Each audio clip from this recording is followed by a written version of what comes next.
I've just been informed that if you wish to look fly like Ellip and myself, then you should click your way to creative.com. On this website is remarkable designs, t-shirts, jackets, hats, hoodies, sweatpants, and more to come. We also have courses if you're looking to advance in your musical endeavors. Once you visit our website, it's pretty awesome. But once you make a buy, it's remarkable. It supports the channel and me. Please don't tell Ellip I said that, but he has not paid me yet. So buy away. Let's continue this journey in creating a movement of creatives around the world that can create with their inner creative juices. Musicians, music producers, beat makers, singers, club promoters, whomever you are in this industry, join me while we expand. As Ellip always says, stay creative without rules, but I have another saying. May the creative forces be with you. I made it up myself. Some people may think I'm Ellip, but I'm really not Ellip. He doesn't look anything like me. This commercial is now over. Back to the video.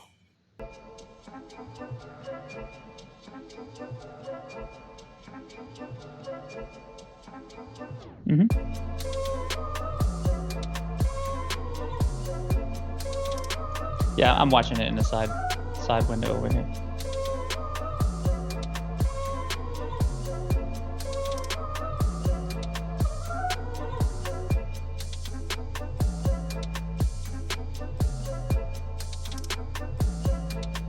What'd he say?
What's up, folks? Kevin Ellip from Creative Sound. We are here live with you guys, talking about the hot topic right now, the Atom SQ. So I went live yesterday about it and stumbled across some stuff, and did my best. And but I was fortunate to get my good friend back on live with us, Oscar Garza, or OG as some people may call him. He's on live with us, and we're gonna go through the Atom SQ with the official Presonus personnel, or the product manager of this thing, or the guy or the brains behind the design. He's going to I'm gonna bring him on live, and you guys can ask him anything you like, and. Yeah, so looking at the comments right now, I have my iPad to help me read it better. I just want to say shout out to everyone that's tuned in right now. What's up, Jerome Weaver? I'm wondering what's the delay. All the delay it's typical.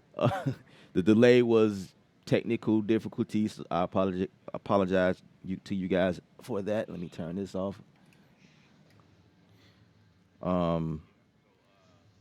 If you hear something in the background, that's them cutting grass. They seem to always do that. Let's see. Rocks, what's up? What's up?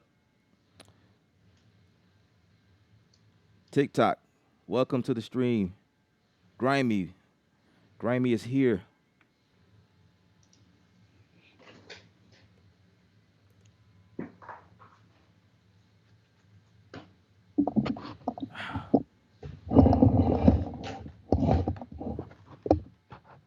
What's up, Bildo? If I put your guys' names, I apologize. I apologize. You guys have interesting names to pronunciate over the stream. So if I say it wrong, please forgive me. But we're going to go straight into the stream.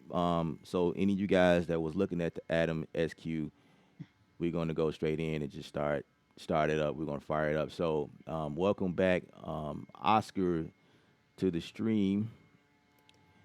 We're going to just get it going here. So this is Oscar, product manager, right, Oscar? Yeah, that's right. Cool. You guys let me know if you hear us, if the audio is good. There's no camera issues and stuff because that's just the typical stuff. Just want to make sure we good to go. Cool. We good? Yeah, we should be good. So, Oscar, I had a couple of questions that came in. I'm trying to remember. I'll get to those questions. It was on some of the other videos about the SQ, but sure. I guess we can just start off by telling the people like what is this for? Who is it for? There was questions about the price point. Some people thought the price point was well priced. Some others didn't see the value. To me, this thing is a hybrid between several things. It works with Studio One, so I felt like it was priced well. But I guess you could take it away and just kind of like explain, yeah. Sure. I mean, first off, shout out to everybody. Thank you for being here. I appreciate it. Shout out also to you as well, Ela. Thank you for the videos, of course, and having me on the stream. It's kind of unofficial, but unofficial that I'm on here because, as we had in the chat over there, the official launch for this isn't really until the end of the month, last day of the month. And then people will start seeing it early to mid-August, basically. So, but I just, wanted to come on, of course, we're friends, and I know there's been a few other people that have put some reviews out or streams, and people have questions. So, I'll do my best to answer them. But of course, we'll have like all the official Presonus marketing videos and all the super clean stuff. Definitely is on the way, and you'll see a whole flood of information. Just because I know the beginning was, there was some early stuff that was on some retailers' websites, etc. So I just kind of wanted to come on real quick and just clear up anything that might be out there, misconceptions or whatever. So. But so Adam SQ, right? I think, and price point, I think that's a good conversation, and I did see that stream yesterday.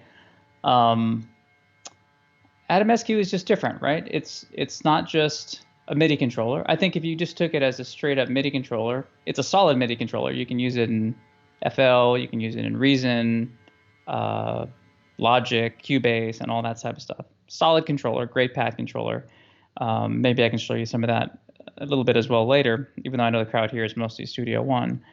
But not only are you getting that, but you also have the live implementation or the live integration, and then of course Studio One. Now the big thing with Studio One is that there really isn't anything like this at that price point that controls a DAW. I think you have products you have products like Machina Micro that's in around that range. A couple other things, and they're great. Machine is great, MPC is great. I believe in something now. Push is great as well too, but that's a little bit different price point than here. But none of them are really trying to control the complete DAW like we're doing with beginning with Adam SQ. Well, actually beginning with Adam and then moving on to Adam SQ. So I think if you kind of take it as, what we're trying to do with this, and we're not just kind of narrowly putting it in a groovebox category, certainly it can function as that, but it's more about Studio One as a whole, And if you look at that big picture from the starts of your production, creating a beat, maybe you need to record vocals. You want to go through and bring in somebody. Well, I guess in this day and age, you probably send them the tracks and have them record it. But you can do that, in Studio One. Um, and even like with Studio One 5 now with notation, I'm a horn player, I'm a saxophone player. So, you can't, with some of these other platforms, as far as hardware, software, I couldn't just go through and say, okay, look, here's my MIDI part. I'm gonna get the score going really quick so I can figure out what all the notes are, and then pop it into Notion and then send it to the horn player to go and record tracks. So it's really this complete system, complete recording and production system that we're looking for here in Atom SQ. And I think for 250, there really isn't anything else in that same class or category, at least right now. I So yeah, agree. I think it's obviously coming from Presonus, I'm going to say it's a really well-priced product, but we did think about it very seriously, and I think for what you get, just like any Presonus product, you get a whole lot for your money. Absolutely, absolutely. I'm just going through some of the comments, but yeah, I agree. I agree. Um, the Atom pad right now is 150, right? Yeah, yeah, So for extra $100, you get the actual keys, and on those keys, I call it the smart key because you can change it. You can make this thing. You could change it into whatever scales that you want to see. right. It turns into a step sequence. I mean, the Atom Pad does the same thing, but on here you have a more. It makes sense. Like I like how the top rows you have your sounds across the top rows, and then the bottom is your step sequencer, which I thought was pretty cool. Um, Yeah, you could change the mode between the drum view or the drum mode or the piano roll or the piano bed or whatever. And you it's yeah, it's pretty cool. I mean, yeah, for me, it's three instruments in one. And Atom is like, it's primarily a drum pad controller, right? Instrument, with some sequencing built in, some step sequencer built in, maybe a little bit of piano mode kind of built in as well too, not to the same extent, but it's really really focused on being a drum pad instrument first and foremost. And with this, I mean, you get pretty much the full-fledged keyboard experience minus the keys, but the pads are sensitive enough that you know they definitely are work. um, I personally, in my opinion, once again, I actually prefer playing pads to, because there's a lot of mini controllers out there, right? Mini keyboard controllers, and the feel of them is hit or miss on a lot of them. For me personally, I just like hitting on the pads for my keyboard stuff in this type of small unit. But it's a piano, it's the step sequencer like you had mentioned before, and then similar to Atom, it's the drum pad instrument as well. And all of those are really really um, kind of, they're full instruments basically.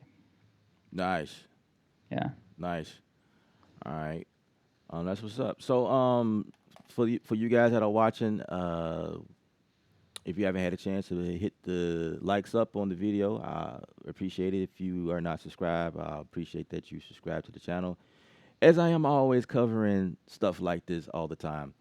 Um, yeah, yeah, it was it's quite interesting how everything launched and they didn't mention the SQ in the launch, and then people just start talking about it. So it was like, ah, yeah, and then it just it just got the intensity, the impatience, and just all of the above. And Right. so I definitely appreciate, because I know it's not official, but I definitely appreciate the opportunity to be able to talk on something that's not even officially released yet. So I guess this will be like exclusive in a sense. So Little, yeah, sneak peek in there for sure. You yeah, know. Yeah. So that being said, I mean, you want me just to get into it, or you got Yeah, some more we can. comments you want to address? Yeah, people started asking questions already. So, I mean, we can dive into whatever you have, and or we could take some questions first. I don't know how you want to do it. Let's see. I just video for a second, so I can switch to screen share here in a minute. Um, yeah, why don't you just maybe go through maybe one more question while I'm switching everything up over here. All right. All right. Let's see.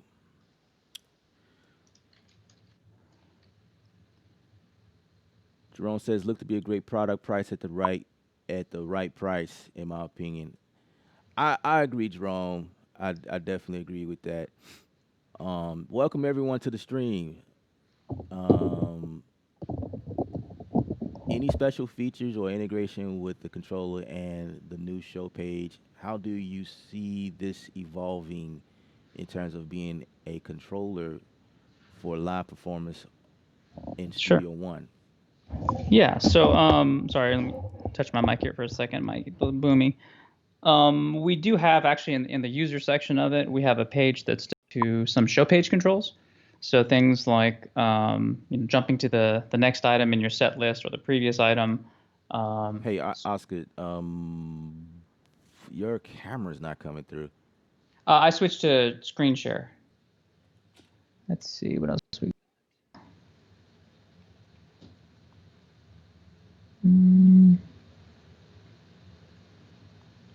Okay, you just went dark over there. Oh yeah. You still? Yeah. I don't have camera anymore on you. With in Skype. Oh yeah, it went dark on me because I pulled the switcher. I've been having issues with that, but it went to you. Yours on Yeah. the YouTube stream. So maybe I'll just pull it and you just kind of take it from there. Yeah, that's fine. No worries. Yeah, because I don't know what else to do right now. No problem. Just yeah, I'm kind of watching it. So let's see when it flips over here. How does the keyboard functionality work? Depends on how you want to have it set up. The pads will light up kind of in a traditional piano format. So the top keys will be the black keys on the keyboard, and the bottom keys will be the white keys on the keyboard. Let me turn down my gain on this camera real quick, so it's not crazy. If someone asks about the release date, it's set for the end of this month, but I think it doesn't start shipping to August. Is that right? Yeah, you'll see it. I mean, the retailers in the store will have it early to mid-August. Gotcha. Are you able to play chords? I see that one in there now. Yeah, so we have within Studio One, we have our quarter app. So now that you can see my screen, let me show you where that's at. So what you're looking at right now is the instrument mode. So most things that are associated with controlling instruments are going to be in instrument mode. Same thing for most things that have to do with the overall song will be in song mode. Editor is going to be different depending on what type of event or region that you have currently selected, and of course user, where all your user assignable commands are. So as far as chords, that would be in the instrument section. So you can page over. This is the page left and page right buttons here. So as you page over, you'll see that I have add quarter effects, add ARP effects. So whenever I add a quarter effect, that pulls up that particular note effect in Studio One, and you'll instantly be able to play, one finger chords, using SQ. And there's tons of presets that are built into quarter as well too. So you've got a lot of really good stuff to work with. Plus, you can also go through and program your own chords into quarter too. So if you wanted to make, I don't know, maybe you had certain progressions that you used all the time, you can actually program those into quarter and then just call them up as a preset directly from SQ. Let's see, scalar. Will you sell it without software? Nope, it comes with Studio One Artist 5. So yeah, it comes with Studio One Artist 5. It comes with Ableton Live Lite. We have a couple of sound packs, kits that come with it as well too. And then of course, if you're a Presonus Sphere member, then you get all the the stuff that's part of the subscription as well too. I got a question that says, "Will you sell without software?" Are you saying? I don't. I guess I need more clarity. What you mean by that? Tatted vet? You mean like how most controllers come with like third party, like Ableton Live Lite or something like that in the packaging? Is that what you're Yeah, I think what asking? he means because with the Fire, right now it wasn't like that in the beginning, but they changed it to where you buy the Akai Fire for $199 with whatever version of FL comes with it and the other software, and then they later on made a different product that doesn't come with any software at all, I guess, and that's a lesser priced product basically because it doesn't come with software, Oh, I read the question wrong. It said, "Will you sell without software?" right? I don't know what angle that's coming. The question was, "Will you sell without software?" I read it wrong first, but I don't know what this guy mean by "Will you sell without software?" I'm not sure what he's. I don't know. Yeah, I don't know. Are you hearing a delay in my voice? Can you hear me right I now? I can hear you fine. Okay, cool. Yeah, no, it's just like I said a second ago. So there's two versions of the Fire now, Akai Fire. So one with and one without, and just the one with software costs a little bit more, and the one without software costs less, basically. Got you. Got you. So yeah, we don't have any plans for that currently, and even Akai Fire didn't launch like that initially. It wasn't until later on that they changed that. Okay, so let's see here. Other questions. Arpeggiator, I saw something in there. What happens when you engage the ARP? Can you swap through presets or anything more? Yes. So whenever you call up the arpeggiator, you can swipe through presets. The 8 knobs will actually change. They're already assigned to the arpeggiator, basically. So you can change the rate, you can change the mode, you can change whether it's hold or fixed, all from the 8 knobs and the arpeggiator. Yeah, so Tatted Vet saying that if you already have Studio One, Got it. if you already have 5, but I mean you do get some other software in there as well too. So I hear what you're coming from. Let's see here. Can I resize MIDI note directly from SQ? You can't resize. Like let's say you have a quarter note and you want to make it longer, like a half note or something like that. You can't do that right now. But hold on, let me see if I can flip my screen over really quick. So I'm gonna bring in instrument. I guess while we're looking at my screen, you can see how the instrument browser works. Since I think on yesterday's stream, you couldn't really see the screen very well. But Right. Yeah. when I open and close the browser here, you'll see that I get a display of what's currently selected in the browser, and then as I move the encoder, that'll change, of course. So if I come down to, let's go to Presonus. If there's 2 little arrows next to it, that means that I can go another folder deep. This open and close folders, they're always there. So even if I can't go out any farther, the close folder is still going to be there. That's just the way the system works right now. But I can scroll to Presonus, hit open folder. You can see there's Impact, Mai Tai, Mojito, Presence, Sample 1. I've heard some people call this Mojito. It's not Mojito. It's Mojito. But Oh wow. let's go to Presence. I can even go and look at the presets here as well too. So let's say I wanted to go to my piano presets, and let's just do a full piano. Hit load, and I know you can't see it because you're just looking at my SQ right now. But basically, the browser closes and Presence gets called up. So the only reason I wanted to bring that up is that so I can go through here and I'm going to add in a part. An instrument part is just like a traditional MIDI region that you would see in other pieces of software, but with a lot more flexibility, basically. So this is what I was talking about earlier about the editor being different depending on what type of event that's selected. So right now, once again, I know you can't see it, but I have an instrument part selected. So when I hit editor, then I get commands that are specific to MIDI editing, right? So I'm just going to draw on a couple things since I can't play it and you won't see it. But what I would do is these navigation arrows function just like the arrow keys on your computer keyboard. So I can select the previous or next note in my MIDI editor whenever that pops up, or the instrument editor. So whatever note that you have selected, then you can go through and say, okay, let's turn the velocity up or down, or let's nudge that depending on what the grid is currently set to, or transpose it up or down. And I can even go through here and change the grid for the editor as well here. I can turn my snap toggle on or off. So if I didn't want my quantize to be right on the grid, I can shut toggle off and then just gradually nudge the note in a certain direction. And then there's also quantize.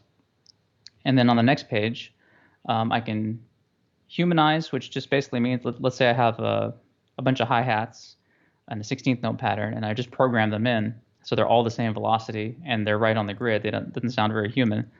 When you hit humanize, it actually will kind of slightly nudge them, make them just a tiny bit at a time, and also change the velocity on each of them so it sounds more natural. So that's what the humanize function does.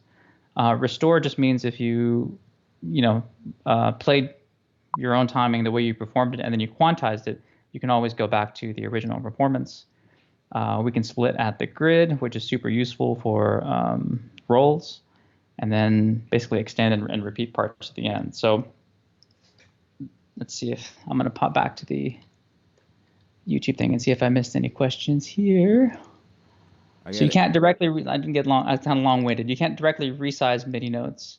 It's something I'd like to do for sure, but there's a lot of editing capabilities for MIDI in there. Besides Ableton and Studio One, will the SQ work natively with any other software without MIDI mapping? Kind of yes and no. So outside of Ableton and Studio One, what I would use, there's MCU mode that's built in and a Huey mode for Pro Tools. So what that means is that when you put the unit in MCU mode, which is super easy to do, basically you go into the, well, it's not going to show up right now because I'm in Studio One, but you go into Setup, and these bottom rows, bottom commands right here will say MCU, Huey, and MIDI mode, basically. So when you switch it into MCU mode, then you just got to tell your DAW that you're in MCU mode, look for a control surface, and the port is called Atom SQ control. So then that means that you'll have transport control, you'll have the ability to select a different channel, tracks rather.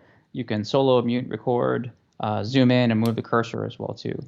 So yeah, I think it's not native and it's not full, of course, not as deeply integrated as Studio One or Live, but I think for what we offer across the board outside of those applications, it's a lot more than other controllers out there. I agree. Oh, by the way, Yep. I got everything up and running again without restarting, which is weird. I don't know what happened. Yeah. So we back. There's a question. I think this was the question that was asked on one of my other videos. It said, can you use Atom SQ for mixing? Yeah, sure. So it depends on what you mean by mixing. I mean, it's not a fader port, right? So it doesn't have the motorized faders and all that stuff that you're going to get with fader port. But if you're just doing minimal stuff, volume control, then yeah, you technically could. I mean, people mix with a mouse, sometimes. Right. So it actually even makes it easier than mixing with a mouse in some applications. But if you're getting super deep and doing a really big mix, then I'd probably look at something like Faderport or whatever for that. Right on. Let's see. I see some touch strip questions. That's a good one because there's a lot that the touch strip can do. So touch strip we consider as part of the instrument itself. So it's kind of like a performance configuration, and so it lives on the performance page essentially. So on the performance page we'll see the note repeat that we talked about earlier, and then you'll see how to change the touch strip assignments as well as the plus and minus touch sensitive assignments. So when you're here in instrument mode, you just page over to performance. You can select touch strip. Right now, out of the box, or whenever you start up Studio One, default is mod wheel on the touch strip, and then the plus and minus buttons are set to pitch bend. So the more pressure you give to the plus button, it will pitch bend up, and then opposite way as well too. I'm gonna try to share my screen again and see if Yeah, we can go for it. let's see if this works. If not, I just go back to what we're doing right now. It's no big deal. Let's see, share screen. Okay, so now I'm set to share screen. You see anything over there? Let me shut off this camera. It's trying to do something. Okay. Maybe it's a bandwidth thing. I don't know. Yeah, it might be. It might be. Okay, no worries. I'll just switch back to what I was doing. Okay, let's do this and shut off my screen sharing. Okay, cool. So I was talking about the touch strip. So by default, it's set to mod wheel. But what you do is you select strip here, and then you use the screen encoder to switch to the different modes. So you could turn that into pitch bend. I think you showed that yesterday, doing pitch bend up and down on the touch strip, which is cool because you can jump directly to a certain spot on the touch strip and not have to glide in or out of a pitch bend, basically. Yep. So you can do some crazy stuff. Mod wheel, I just said. There's also one called control link. So whenever you're set to control link, basically you'll be able to assign that to any parameter that's control linkable in Studio One. So that will be there soon. Control link. Expression, so it can control expression MIDI CC. It can send breath CC as well too. It can also be used for the repeater, which I think you showed yesterday. So if you look here at my screen and I was to turn repeater on, as I touch different parts of the touch strip, you'll see that the rate is changing over here. So it's broken up into 8 divisions exactly the same way that Atom is. So you have quarter, eighth note, 16th note, 32nd note, and then the triplet versions of those. Then you have this channel volume. So it can be dedicated to always be channel volume. So as I move the touch strip up or down, I'm controlling volume. Once again, you showed that yesterday. But you can also, if let's say I was in mod wheel, you can always change the volume by holding down shift and then using the touch strip to control volume as well too. So those are all the things that you can use the touch strip for. And then the plus and minus buttons can be either pitch bend, or this is actually really cool. I like this one where the bottom button, the minus button, is sending mod wheel now, and the top button is sending breath. So that just basically gives you 2 pressure controls depending on the current virtual instrument that you're using. So you can do some really expressive stuff with it as well too. Okay, so that's all the touch strip stuff. Let's see. That's great. Okay, so that's what's the middle strip for? Okay, we just talked about that one. I'm going to purchase anyways. I love Presonus. Thank you very much, Tatted Vet. Thank you for your support. Appreciate it. Did you touch on the note repeat? Oh no, I didn't. Let me get into that. Yeah. And just real quick, it looks like Thomann is in Germany. Says a release date of August 28th. Certainly possible. There's shipping delays with COVID and all this other stuff. So it'll get there. So as far as note repeat goes, we did the touch strip, but of course you can always go into note repeat at any time. And then you'll notice that on the display we have 2 little notes there. So whenever you see those 2 notes, that means that note repeat is currently on, and that's important because you might be in a totally different part, of Atom's controls here, but you'll still see that note repeat is on because you might try to play something. You're like, oh wait a minute, why is this thing repeating? Well, you know that your note repeat is on by looking at those 2 little notes there. I ran into that, and I didn't notice that's what that was. That's cool. Yeah. It makes well that came from just like trial and error, like over and over, being like, oh, what's going on? I was like, oh right, I have note repeat on. So we had to find a way to show that it was on. Now, real question, real quick. So is it doing that from the SQ because it's like the SQ has its own, I guess, coding within it where if you activate that from the SQ, it notifies you, or is it like another place in Studio One where note repeat could be active and the SQ won't pick it up? So like when you look at the SQ, it's like, oh, it'll always be in sync. And I mean, okay. Studio One is the brain, right? Without Studio One, then SQ wouldn't do a whole lot. I mean, yes, it works in firmware mode and it does everything that it does great over there, but I'm talking about that integration with Studio One wouldn't exist if Studio One wasn't the brain, you know. So literally everything is coming from Studio One. So they'll always be in sync. Gotcha.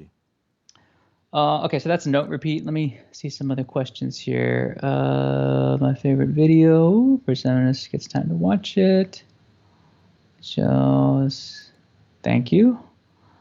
Is there an Ableton live video demo of the Atom SQ online? I think Loopop has one that kind of briefly does an overview in the multiple modes. We'll plan on having more, of course, in the near future.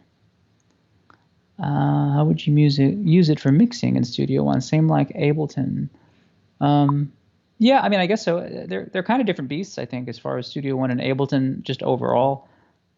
People certainly mix in Ableton. People certainly mix in Studio One. It's just a matter of your workflow and what works for you. You know. Let's see here. Say, will the strip work in other VSTs? Yeah, yes, yeah, definitely. So that's why we have that.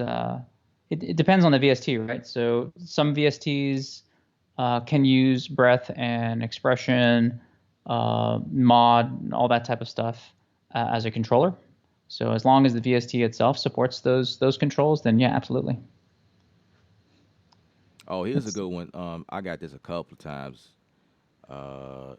Can you trim the start and end of the sample in Impact? Sure. Yeah, a lot of requests for that from the beginning with Atom as well too.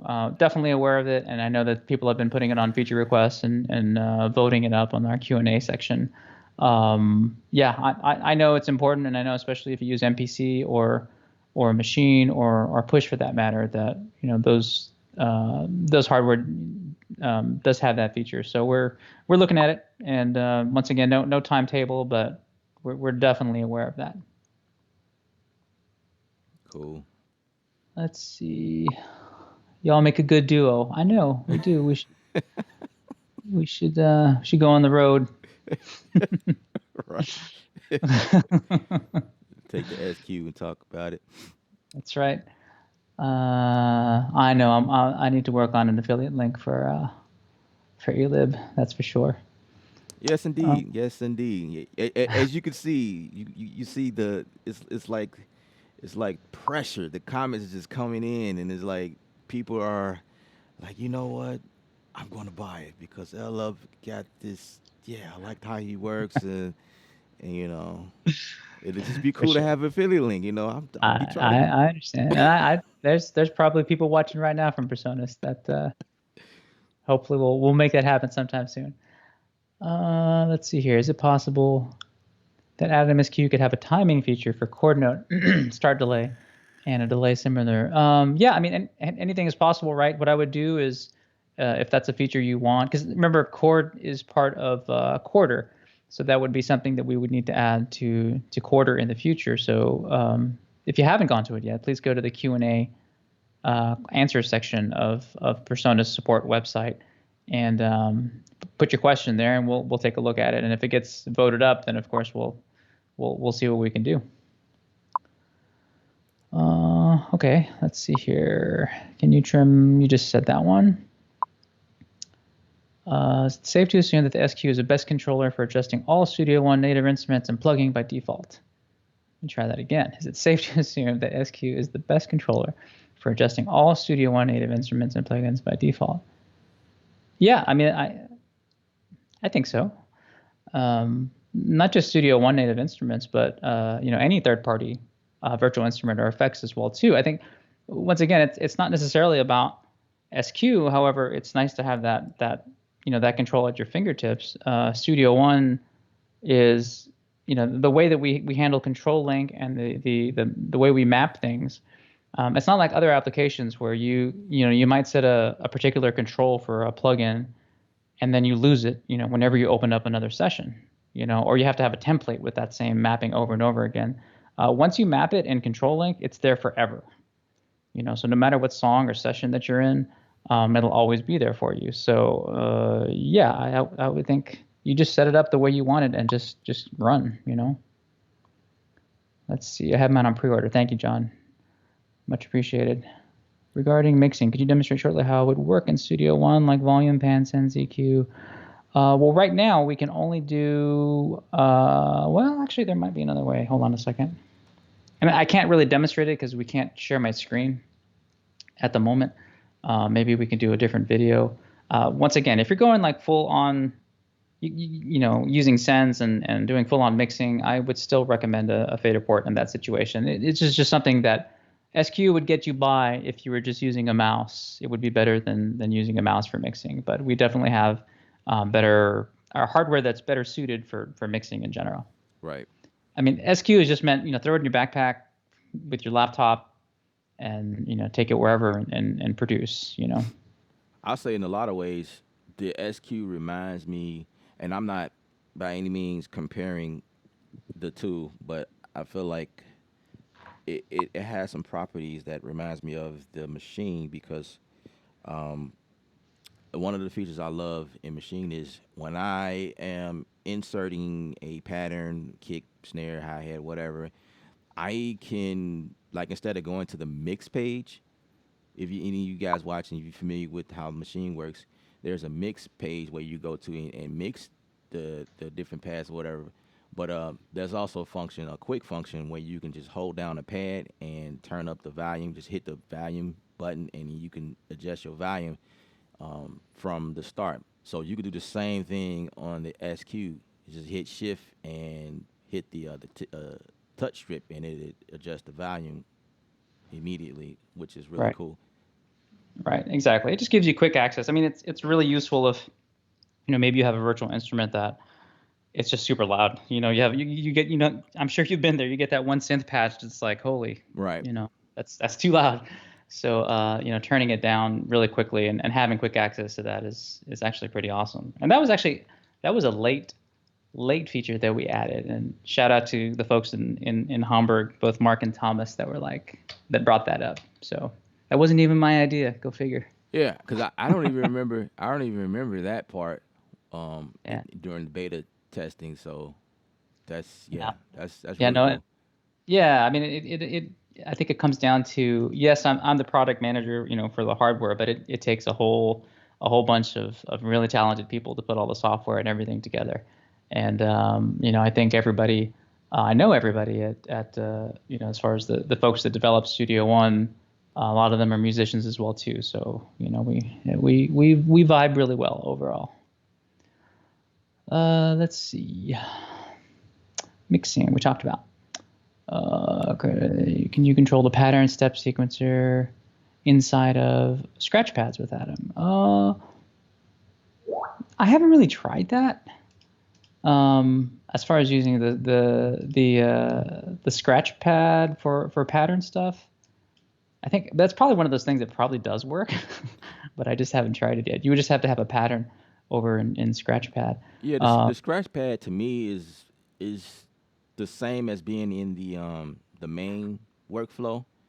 Like all of the tracks, they all seamlessly. Yeah, it just you just have to click on the main project and then scratch pad. But I think that it will work that way.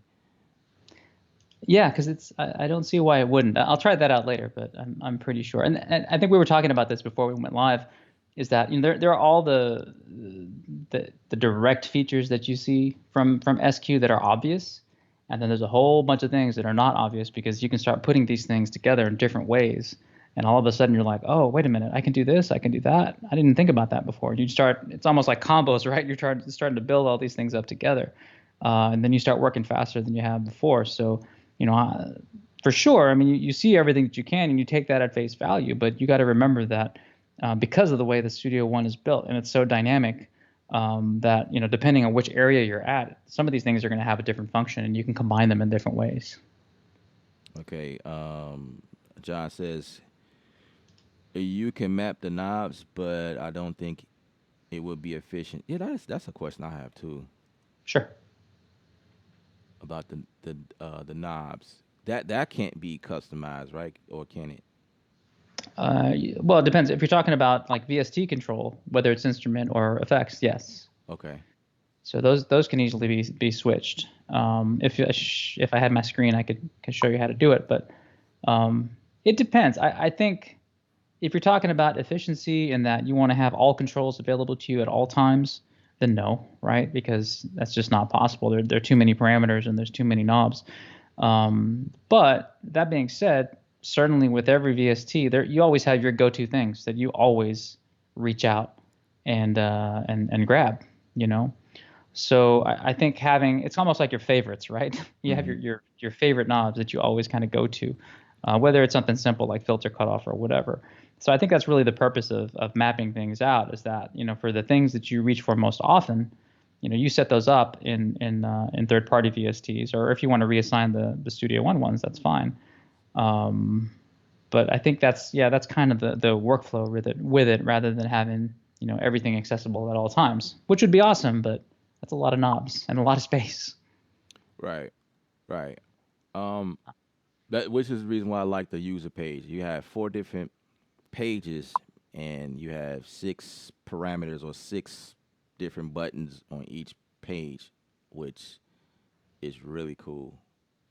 Yeah, and I think I was actually talking with Grammy about this earlier today. He was asking about the multiple pages in the user section. I have 4 pages right now, and I think and we talked about this heavily in development and how many pages is too many pages, right? And I think at the end of the day, we tried some different, you know, different tested out different things, and for me at least, it's all about speed, right? If I'm a musician and, you know, if I'm trying to be creative, it's there, it's on the spot. I need to work quick. I need to get those ideas out of my head quick. You know, having to page through 5, 6, 7, 8 different pages, for some people is fine, but at least for me personally, you know, I prefer just going to what I need quickly. So I think you have to find that balance of you know, if I have to change to page 7, sometimes it's faster just to go to my computer keyboard and hit a command. You know, Right. so I think all of these things need balance, and you also have to consider desk space. You know, my goal with at least this unit was to have something that you can just throw in your backpack, take minimal amount on your desk because, I mean, look at your studio there. You know, you got all the keyboards, you got everything there, and you know, desk space is a premium for most people's studios. You know. Absolutely. Absolutely. I um I actually love the idea of where this is heading. My opinion about um, this being introduced, Studio One Five, that type of thing. I just kind of feel that maybe perhaps Presonus is um, I guess focus on people like us. Finally, right? Studio Mhm. One has always been a pretty cool software to do work from, but um, a lot of us just felt like everything that was implemented was for like your musician people who play guitars or recording, tracking drums, whatever. And I'm in that field because I record bands myself and that type of thing. So it's great for that stuff, mixing, mastering. But as far as like music production, it was like a gap right there. So this Atom SQ is heading in the right direction. I like it. When you first introduced it to me, I was like, oh, okay, all right, I can get with this. This is nice. This is really cool. Um, Sure. would you say like in the future, like maybe firmware update, would it be, I don't know, any new features that's waiting to hit the SQ, or would it just I be mean, yeah, I mean, nothing I can talk about. I mean, and the only gotcha? reason I don't talk about it is because it's expectations, right? I mean, if we go through and I say you're going to get X, Y, and Z, you know, in whatever amount of time, then that's a huge expectation. And of course, you know, that's what we shoot for. But some, you know, life happens sometimes. Nobody could have predicted the virus and all this stuff happening in the, you know, now in the beginning. So Right, right. so that's why I don't talk about timelines. But yeah, absolutely. This is not a one and done. This is not, you know, we've released this. It's out in the world, and we're moving on to the next thing. You know, this is a continual effort to go through and look after the fact what we did at launch and see what we can add in the future. And that's not just for Studio One. That's also, for the regular firmware and other modes as well too. So it's always something that we're looking for and trying to see if we can provide better tools for everybody. That's a great answer for me. I accept. I'm cool with that. I just, I just try to. I'm thinking about other people who make comments and things like that. Like I was satisfied with what we have. I mean, there's always room for improvement. But this is a Yeah. hybrid. You could do everything on this thing. Yeah. Trust me. I mean, nobody feels that pain more than I do, right? Because this is as a product manager, that's my job. My job is to look at all these different angles, different workflows. I mean, everybody works differently. It's you always have that one crazy person that's doing something and you're like, what? Why are you working that way? But you got to take all these things into and make it into something basically. So I think, like I said, we're always looking at all these different angles and seeing what we can do in the amount of time that we have, and just keep on updating. Keep going from there, building. Absolutely. I don't even think building. I mean, updating is a good word. It's building. We have that foundation and we're building up. Absolutely. John said desk space was a big factor for me. I agree. I think portability was one of the factors for me. I could just throw this in my backpack and my laptop, and I'm good. I can keep going. So yeah. Sure. Let me see here. I see somebody had a question about Gregor's stand. Yeah, Gregor has if you guys don't know Gregor, he's our product specialist and he does demos for us, of course. I think he just uses a regular, it's a laptop stand maybe or something. I'll ask him and see exactly what he uses. But he kind of keeps the SQ kind of up by his screen up on the top. So yeah, I think a lot of people pointed that out. Like, what is that? What's that right there? That look. I've never seen that. All right. And people peeking, and I think that's where it all started. I started searching on the website and seeing if they could find something similar to what he has on his desk. Yeah, really Let me cool. see. Okay. This is one question here, and then I want to show just something really quick back on the display. Okay. So it looks like E Junior. Many of us were hoping for something much different when we first heard about SQ. So when do we get a Faderport Atom SQ Studio One in a single product with standalone capability? That's a lot. Yeah, I mean, I think for us, it's step by step, right? I think. Will we ever get to the point where it's all of those things combined? I don't know, and I think everybody has different expectations and needs and how they work essentially.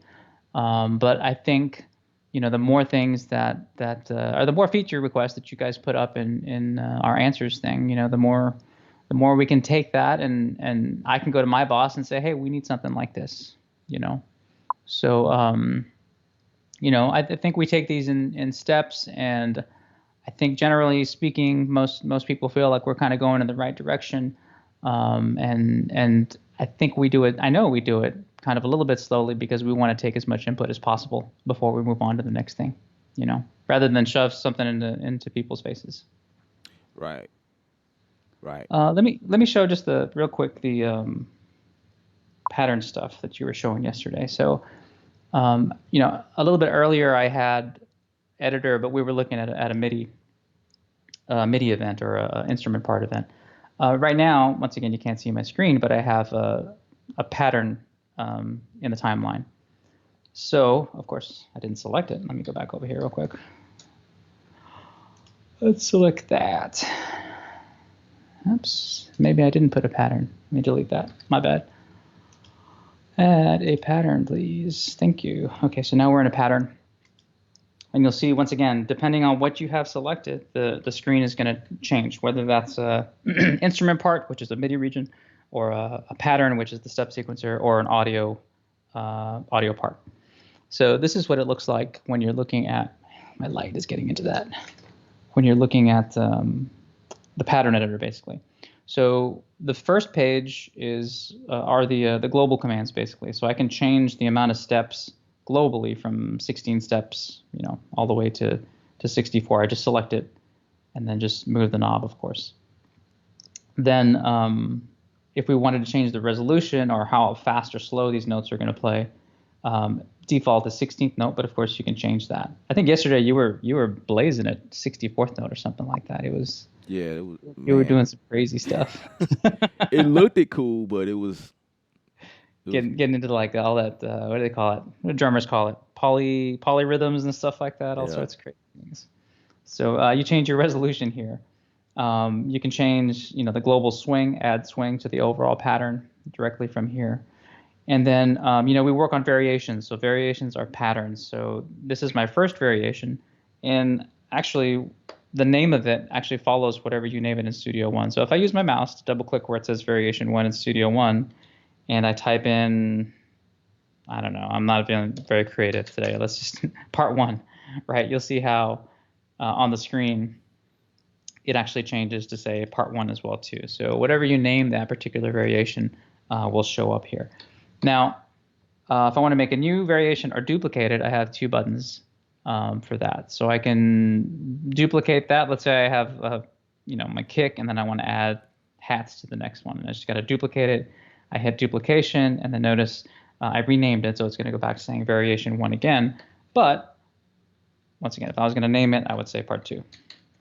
Oops, not art. Part 2, like that. And then, of course, the screen will update and show you part 2. So that means that I have 2 variations right now. I can select this and then alternate between the 2 variations directly from here. Now, the second page of the pattern editor is more specific to individual lanes overall. So we see 16 steps. We see resolution as 16th note. But this is for an individual lane. So you'll see how it says kick 1 up here. I can tap on a different pad, and it shows me which particular lane is currently selected. So let's say for this percussion 2 part, I wanted that to be less steps. I want it to be 8 steps. And then I want that resolution to be 32nd notes. Then that'll just only apply to that one lane, not globally overall. So then I can go through and actually fill in some stuff as well too. I can shift steps left or right. You'll see the layout stuff later on, and then I can also clear a lane directly from here. So page 1 is kind of like your global commands for the pattern editor, and then page 2 is where you would dive a little bit deeper into your individual lanes, essentially. Cool. And then also don't forget, even though I'm in editor mode, I can always jump into my user controls. So we talked about this last night. So let's say you have a particular workflow in whichever editor mode that you're in, and you want some special commands that are just specific to what you're doing. Just go through and assign those on the user mode, and you can quickly access them while you're still in the editor from here. Yeah, I did a quick video after we spoke. I felt inspired, and I was like, "Wow, this is amazing." See, that right there for me is what makes this thing in your possession worth. It makes it even more worth it, because now, like, I have key commands on my keyboard, my typing keyboard, but after a while, like, it's so much you can do on there, and then at that point you have to remember there might be some key commands that you use like often, but not like all the time, and then you go and think one day like, man, wow, I forgot how to explode to pitches. Can't remember that command. So if you could just do it on your SQ and it reads it, it has it there and it says, oh, okay, explode to pitches. That's that button right there. You can just access, that stuff real quick. Oh, another question in music. Like, so could you set it up like macro? Like, will it? Yeah. That's nasty. So that people totally sleep on the macros because they're so powerful, right? You can come up with some crazy macros and then just assign it to a single button command on your user page. Absolutely. Oh yes. They are wonderful. I love it. I set up a couple of them like that to do like a 3-button type command in one button, one push of a button. I was like, man, this is amazing. So, right. Absolutely. Yeah. Let me show one more thing on the editor since we're kind of here. I'm going to show the audio stuff, which you kind of touched on the other day as well. But I just want to just since like people can see the screen right now, I want to show them what's different. So in Studio One, I know you can't see it, but I have an audio event selected, audio region. So when I hit editor, the commands are different again, right? So this one is cool. I have transients here. So whenever that's selected, I can use the screen encoder to jump to the next or previous transient. I could say that correctly. So this way, if you're doing your chops, I could say, I know you can't see my screen, but let's say I wanted to go at this transient, hit split, bam, go to the next transient or a few down, split, bam, split, and split from there. So use the transients to search for the exact spot and time that you want, and then use the split command to go through and cut it right at that section or chop it at that section. Now, is that for audio or is that MIDI as well? That's just for audio. So you'll only get this transients in the audio editor whenever you have a piece of audio selected. Gotcha. Yeah. I could probably like zone in on that in the video and show that, because that I understand how transient, because I usually hit the tab over the transients or whatever. Yeah. Yeah. Yes. Very, very similar to that. And then you just go through and split. And then once you do your splits, you can select all and then create crossfades across those. Or you can go through and remove those crossfades if you didn't want them in them on the second page. And then, of course, you make all your chops here in the timeline. And then you can send it either to Impact directly to play immediately, or you can send it into Sample One immediately as well, too. These commands, the go to event and play from selected. Go to event will basically go through and select the next or previous event in your audio chops. And then once you select an event or a chop that you want, you hit play selected, and then it'll go through and play that chop basically. So it's kind of like a little mini setup for chopping that I have set up here. And then on page 2, you can reverse your chop, or you can adjust the volume of that individual chop as well too. Wow. Cool. So yeah, that's I mean, once again, it's how you use all these things in combination. But depending on whether you have an instrument part selected or a pattern selected or an audio event selected, the commands are going to change for editor. So I got a question from Oscar Livistam. Okay, sorry if I said it wrong, but he says, can you nudge the steps off grid in editor mode? Sure. Yes, if you're talking about steps in an instrument part, in a MIDI part, in MIDI notes, yeah. So you would shut the snap to grid off, which you can do from here, and then you would use the nudge. If you're talking about within the pattern editor, that's different, because the pattern editor is fairly locked and quantized. But if you're just talking about, let me switch over to Studio One really quick. If you're just talking about using it from within like a MIDI part, then we have the nudge feature, and then you can toggle your snap on or off. So whenever snap is off, then you can just nudge something without it having snap to the grid. Nice. Let's see what else we got. I've got about 10 minutes. Yeah, well, I have a quick question. I don't know if it's going to be something, or if it's on your list for a firmware update, but I was wondering, like, when you are in that menu, and I was wondering if it was possible for, like, the things that does not associate with where you are in Studio One, or could that be grayed out, or is that? Yeah, we've done that to a certain extent. It just takes a little bit more time for us to kind of work those out. I mean, you got to remember that, like, Studio One as a whole wasn't developed around hardware, right? Mm-hmm. If you look at like Machina software or MPC software, those things were built around the hardware. But from Studio One, I mean, Studio One's been around for a very long time. So now what we have to do is we have to go through and basically, kind of make those connections and make the brain, which is Studio One, talk to SQ and make SQ more intelligent overall.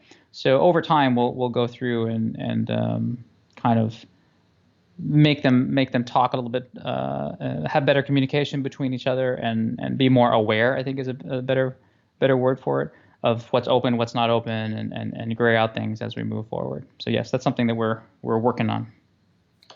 Cool. We've already, to a certain extent, done it. Like if you have impact open, then you don't have or rather the scales and stuff gets grayed out, because if you're in impact, that stuff is not totally usable in impact, so we kind of gray them out. Okay. Awesome. I mean, that's a small thing. I was just wondering if that was in the pipeline. And It's a small thing, but it's a user experience thing. It lets you know what's available and what's not available at any given time. yeah. I mean, and then the other thing to that is that I do know stuff happens in the background that don't pop up in your face. Like, hey, you made I don't know, you made a change. So it's like one of those things. Well, if I hit this button and I don't see nothing happen on screen, I'm wondering if it actually did something, or if it Sure. just wasn't. If it's just something that's on the screen that don't work with what I'm doing at that moment. So Right. Right. Yeah, for sure. It's all about feedback, and it's an instrument, right? I mean, it's that's always the balance that we have to kind of toggle our balance with. And I think even getting back to the question regarding like a standalone unit, because I see some other comments about standalone units. I mean, when you get into standalone units, that's truly an instrument. That's something that you set up in front of you and you play. And I think kind of marrying all these things together just helps with workflow. We're not doing full-fledged standalone instruments right now with this. This is basically a controller to try to bridge the gap, because there's nothing worse as an instrumentalist. Let's say I'm playing piano and I have my, kind of like you have your control, right? Your complete control off to one side. Then you have your keyboard and mouse, on another angle. And it's like you get everything set up with your keyboard and your mouse. And I'm like, oh, bam, bam, bam, bam, bam. And you jump to your keyboard because you're ready to record. And it's like, oh, damn, I forgot to do this. And I got to go jump to this side. And you're always going back and forth between these two worlds. Happens all the time.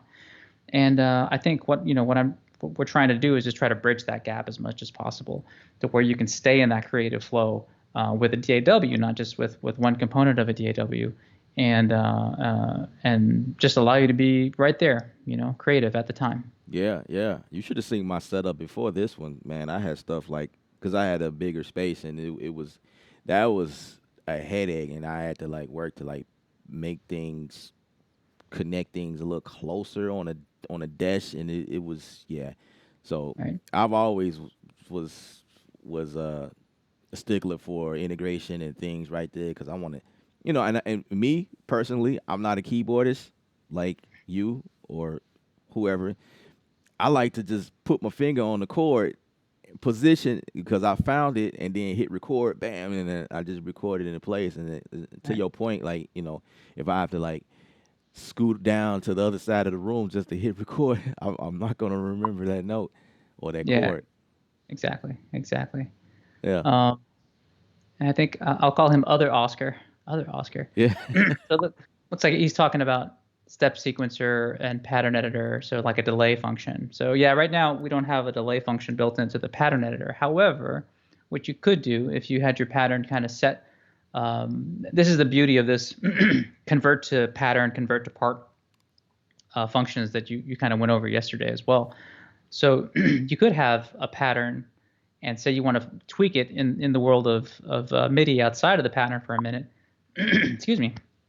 You just convert it to a part real quick. So you'd convert it to a part and kind of nudge things over and get the timing where you want it, and then live with that there. But as far as a delay function right now in pattern editor, no, that's not currently possible.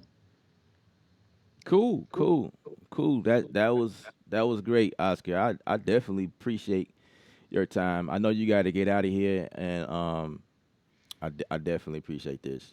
This was Yeah, great. man. I love being on these things. Hopefully, I won't get any flack from our marketing team from coming out a bit early. But you know, once again, I just wanted to kind of clear up any misconceptions that might be out there, or whatever, of what it is and what it isn't. And I think you've done a really good job, of helping out and getting people some answers. I do what I can for the community. You know. I just I love what I do, and you know I appreciate it, man. Really do. So we're gonna switch gears here. I know you got to get out of here. Yep. Once again, appreciate it, and yeah, I'll just talk to you later about some other tech stuff or whatever. Okay. Yeah, sounds good. And if I just had to say one last thing is that, I think I put this in the Adam Facebook group earlier today. Is that, I think people sometimes think that we're, maybe we're not listening or whatever. And if you put stuff in answers or whatnot, I mean, we are listening. We do check out that stuff. Just sometimes it takes time to get to some of those things. So we're working at it, and I think that the work that you've seen not only in Studio One but in hardware itself, over time just keeps getting better and better. And so we definitely take all those things to heart and try to do the best that we can with them. Cool. And that's the reason why I rock with Presonus, because of that right there. That's enough for me to like, give my all and spend all of my dollars. Well, I appreciate you, and I appreciate everybody else that has supported Presonus throughout the years. Thank you, everybody. All right, man. You take care. All right, man. You too. Bye bye. All right. All right, guys. So there you have it from Oscar Oscar from Presonus, um, chiming in, helping us understand the Atom SQ a lot better, and Studio One 5, and just answering those questions that you guys have, and yeah. So if I can go back to some of the questions, you guys were asking a lot of questions. So again, if we didn't get to your question, please forgive us. I'm pretty sure it will be answered throughout several videos. I've been doing my job answering answering questions as they come in on my videos. I try to be very good about that. So if I know the answer to it, I'll chime in. If I miss your question, I'll eventually get to it. But this is the other reason why I do these live sessions, just so you guys can catch me live, and we can like I can address it live, because I think I can see the comments come in more so then. So yeah, I appreciate you guys coming out. Appreciate the thumbs up on the video. Thumbs up. Subscribe. I guess we got the exclusive on this. There's not much videos floating around on the SQ.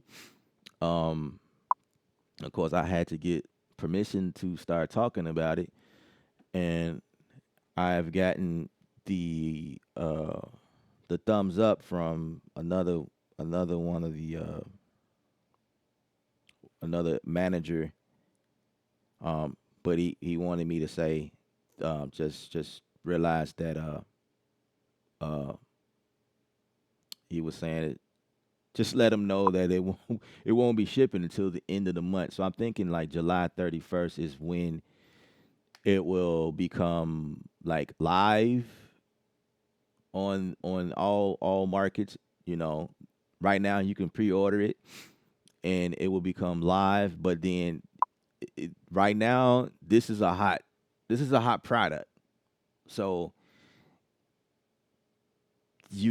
I don't know. I don't know. Hopefully you guys that ordered will get yours on time, but seeing that everything that's going on, everything is being delayed, and um of course there's a lot of people that's home making music, and so a product like this is definitely a necessity in this community.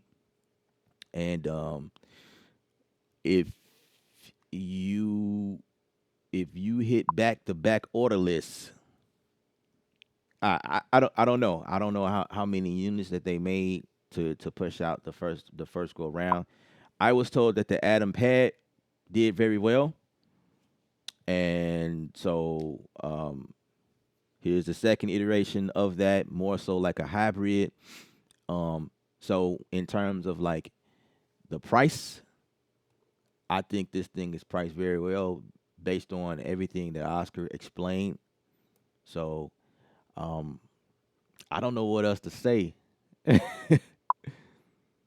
um,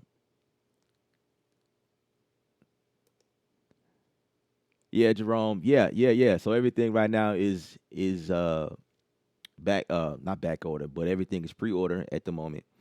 And yeah, that's really cool. That's really cool.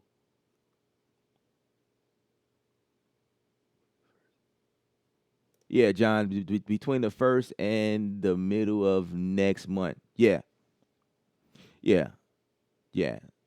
Um, Now the marketing aspect, I don't want to get into that. That was a question that was asked earlier or whatever, but um, we probably did jump the gun. But it's probably a good thing. It's a good thing.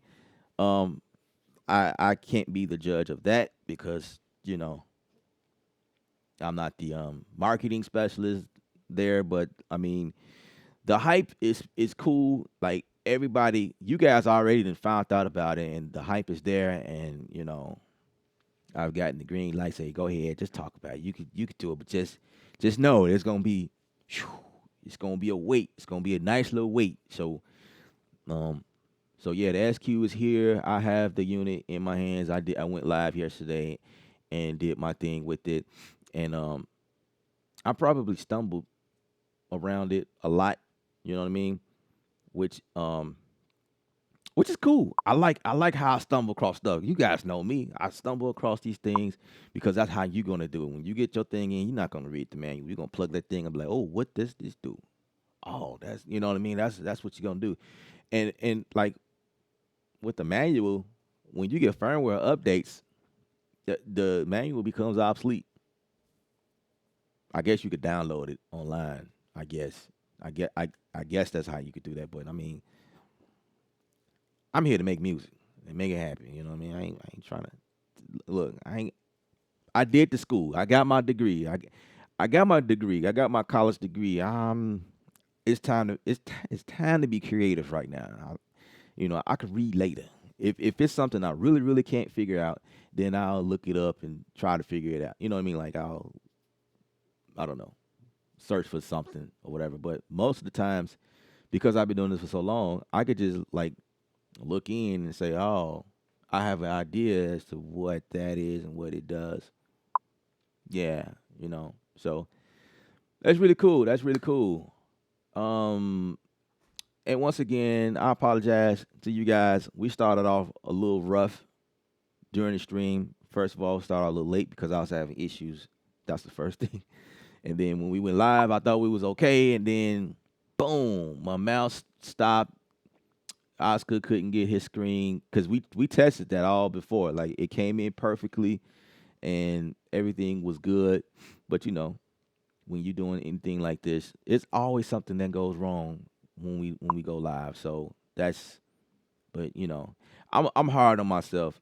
I like to be I'm a perfectionist. I like things to run smooth, and it just really bothered me that man, I had to go and borrow a mouse from another computer and then over here somewhere to see it was crazy, but we got it to work, and that's just what it is. That's what I learned how to do, making music, doing this thing. You know what I mean? Like the program don't stop. You got to keep it cracking. You can't just quit in the middle of a disaster. You got to keep it moving. You know what I mean? And I didn't want to let y'all down. I didn't want to start the stream over. I figured, as long as you can see some type of image from his end and you can hear his voice, I'll at least try to like. But it was hard trying to do that because I lost my mouse. So you guys was listening to his voice and watching me trying to figure stuff out. I'm trying to keep my composure all at the same time. That was a little weird, but it is what it is. Um, but I appreciate you guys coming out. Push button. What's up, man? What's up? American Musical won't deposit your money till it's shipped. Right. I think I remember it being set up that way. Yeah. Right, you could put in your pre-order, which means you'll be in a waiting list, and then when it ships, that's when yeah, that makes sense. So make sure y'all don't spend that money when they ship.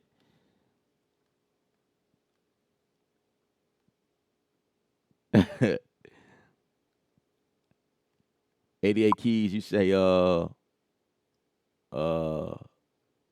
wait, comments are just going. Let me scroll back up and get that one.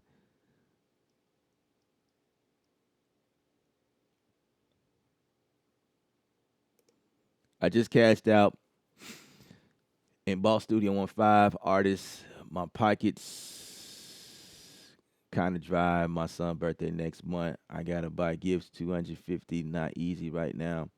Just kidding. Oh man, it's all good. It's all good. And happy birthday to your, was it, you said your son?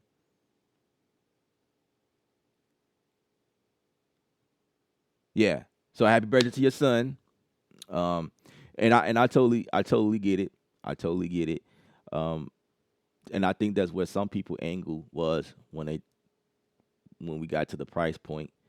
You know, some people thought it was pretty expensive. I mean, is that it really is expensive if you don't have the funds, of course, but don't knock the value. You know what I'm saying? Don't knock the value of it, and just because you don't have enough funds, "Wow, that's priced too high." You know, there's a lot of things I think that I see that I like, and it's way out of my budget. But I feel like the value, what you can do and get out of that product, is definitely priced right. So what do? I just stack my chips and wait till I can afford it, and then go ahead and get it. And that's how I got a bunch of stuff that I have. Right. That's how I started out. Some companies send me stuff for free.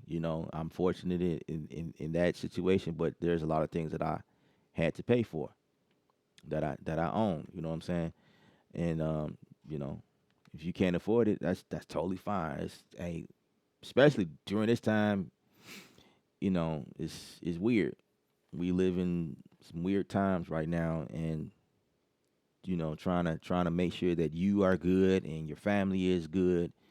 That's more important right now. So I mean, I definitely would not. I highly advise against buying one of these and your refrigerator ain't got food in it. You know what I'm saying? I think that that's probably backwards.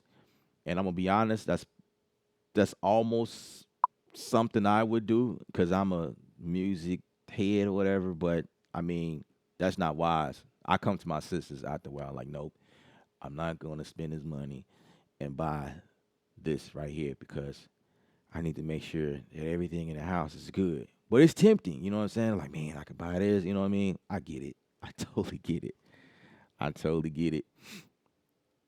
Gotta have tissue, you know what I'm saying? Should I buy tissue or should I buy a new drum kit? Man, that's a hard decision right there. Man, a new kit got all of the nice drums and hit hard, man, or tissue. Man, this it's crazy. I'm joking though. I don't want y'all to think I'm that weird. But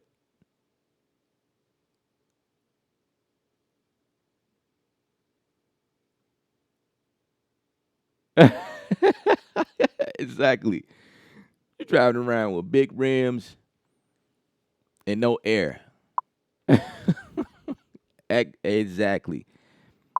Exactly. Better yet, you buy a car, a luxury car, and do all of that to it, and you don't have a garage to put it in. Like, at some point, you just gotta like sit down and just focus on what matters the most. Um, Instead of being out here like, man, I got the new SQ pad, yo, and man, but we ain't got no lights. I ain't got nowhere to plug it in at. But I got the new Adam SQ though. This thing is dope, and yeah, man, yeah, yeah, that's crazy. Um, but yeah, I definitely appreciate you guys coming out. Um, I'm just really bummed out about how it started out. Maybe I can go in and like edit that part. I would really hate to make this to like take this down, but depending on the depending on what happens next, it may alter my decision as to if I should keep it up live because we did kind of go live early or whatever, and he went into some stuff. But it's all for the creative sound community. So you guys that's live on with me, man, soak that stuff up. It may or may not be available, and maybe re-released later on, or we may do another live stream where it's more of a clean version or whatever, because we did experience a lot of technical issues or whatever when we started the stream. So, um, but yeah, I would like to go live later on and probably get into some things playing with the SQ thing here. Um, I think I don't know. I'm looking at the questions, seeing if I missed anything. I don't want to miss anybody's questions. I've seen a couple questions we probably didn't hit, and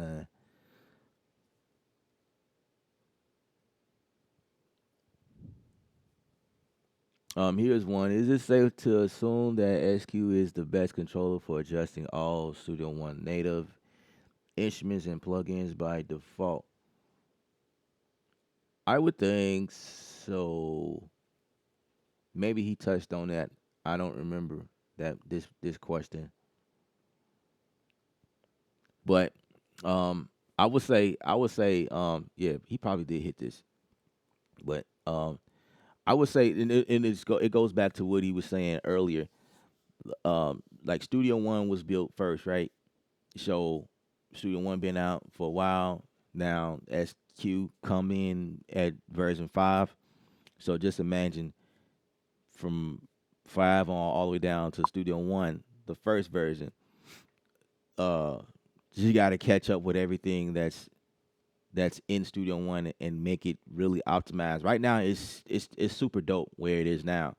But like there was some of the questions that was coming up and popping up and to this particular question right here. See if I can put that on the screen again. If I can find it.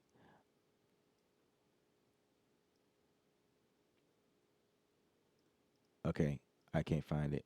Wait, I think I had it. All right. Yep, this is the question right here.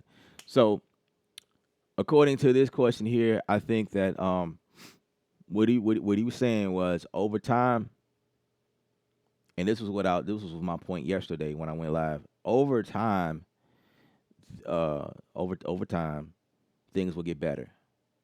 The more implementations will be added, feature requests will be added, fixing existing issues with it will be fixed, and the SQ will eventually become a better device. But where it stands now, without any firmware updates, it's still a solid piece. It's still solid, pretty solid. The stuff I thought that, like what I mentioned earlier, you know, like say for instance, you are in Impact, and if I go to one of the screens or whatever and see something like a command that does not associate itself with Impact, I thought it would be a great idea to grade that out.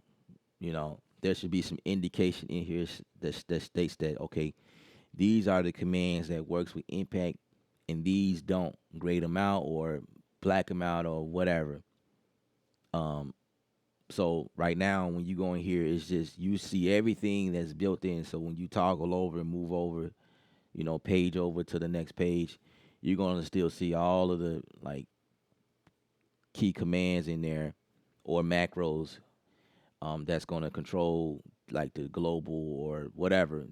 I guess it depends on what tab you're on. If you're on instrument or editor or a song or the user, all of those commands will pop up. It'll just be made available. You know what I mean? But like you said, that's something that's like later on. You know what I mean? That's gonna be fixed later on. So it's cool to know that they are working to improve. At they working around the clock there. So it's better than enforcing something in our face that the company thinks we want. And in a lot of cases, that is the case. It is their baby. You know what I'm saying? It is their software. They designed it. It's their thing. Um, but at the same time, they listen to us. I do think that like some of the feature requests that is asked, they have their own way of designing and doing things, and then you look at it like, I don't know if that's what I asked for, but and then sometimes it's like better than what you thought it would be. Like okay, like for instance, I remember step sequencing. That's one I remember vividly. There was a point that we didn't have step sequencing in here, and that was something where I think FL Studio users shine. Like those users over there, it was like they were speeding through that work. I'll be watching YouTube, and I'm just on there looking like, man, it would be cool. So I think I did a video. I did a video one time, and I showed you guys how to achieve that same step sequencer idea. I did that before. I don't know if you guys remember seeing that, but I showed a way you can do that in the arranger window, and that was like a way to, get by with that. But later on, they added patterns. It's not it's step sequencing, but it's called patterns. You know what I'm saying? It's their way. It's their answer to step sequencer, and to their defense, I think patterns like that whole deal, it goes a little bit beyond what a step sequencer does, what a step sequencer can do. As you guys know, like the basic step sequencer, you've seen it before. It does basic step sequencing, but with patterns, it takes that same concept, but you can do a little bit more in it, and it just set up kind of cool how they do it. So yeah, it is what it is. It said when we gonna see some trap beats um coming from me.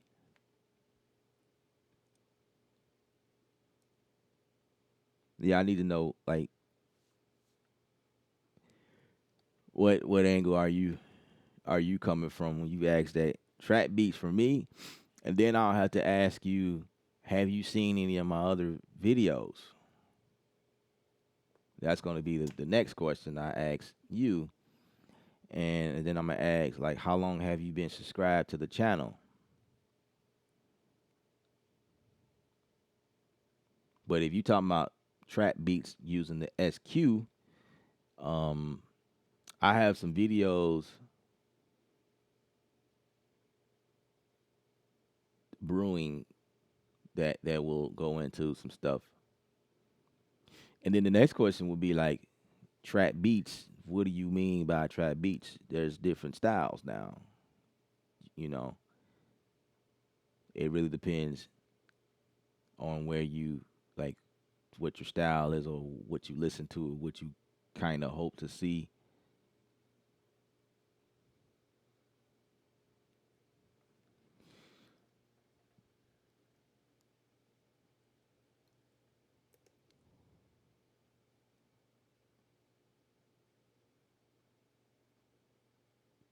I agree.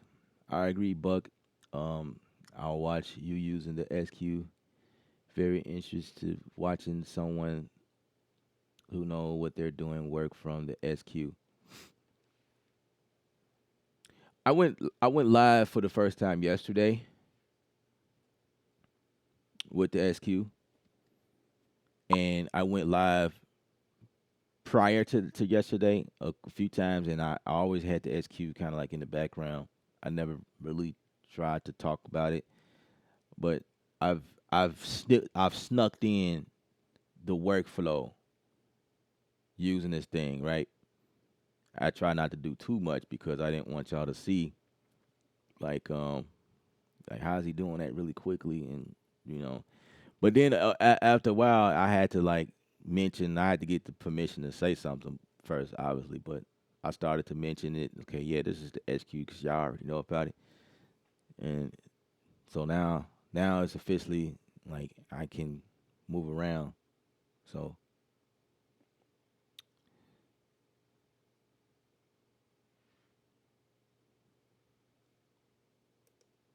I'm about to dip through a piano keyboard 25 nice size keys on SQ as long as my lights on.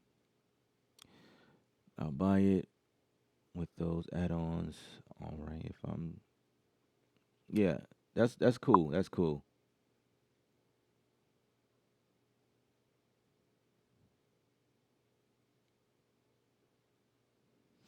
Hey guys, loving the live stream. I wanted to ask if there would be an update to the current Presonus monitor controller V2.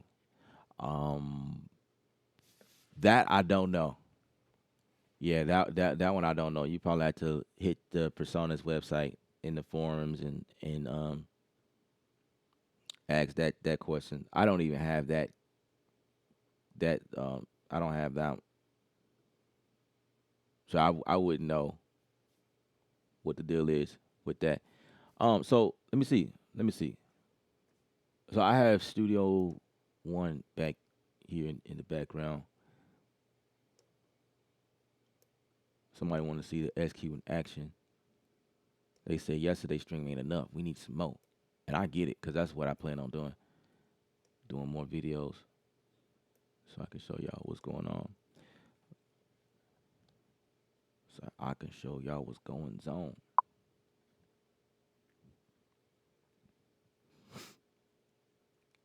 Um, I can't say that this will work because I was having issues earlier, and this was like one of those things where I was what I was talking about. But I'll do the best I can. See if I can get something going. If that's what y'all want to see.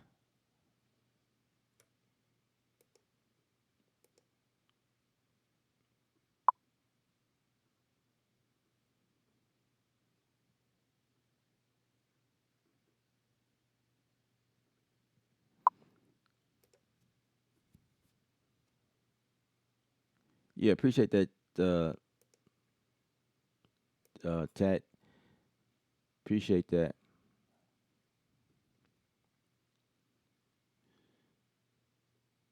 Okay. I guess while we on, let me see. I'm trying to get this thing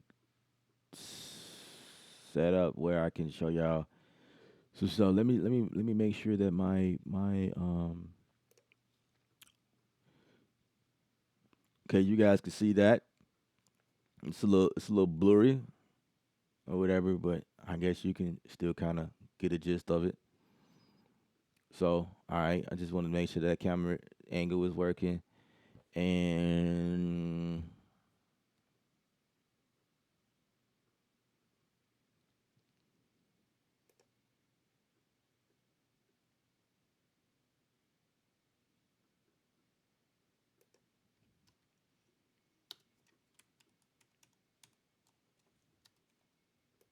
I was working on something yesterday. Let me go to a new project.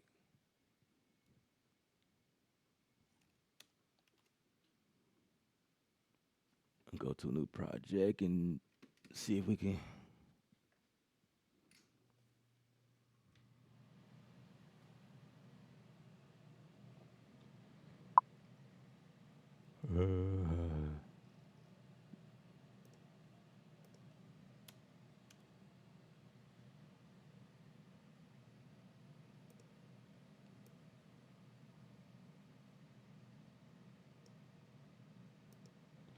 Yeah, no problem. No problem. I'm glad I can help in any way possible. Let's see. If we say Q test 2, and I'm gonna throw it instrument in here right quick and see what happens.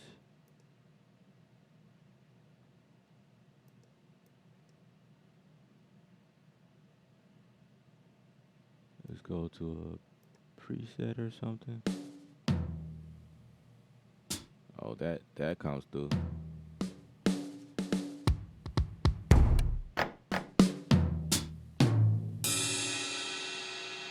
All right. For some reason, this didn't work in my previous project, which is weird. But I have to change something around so that I can hear it better.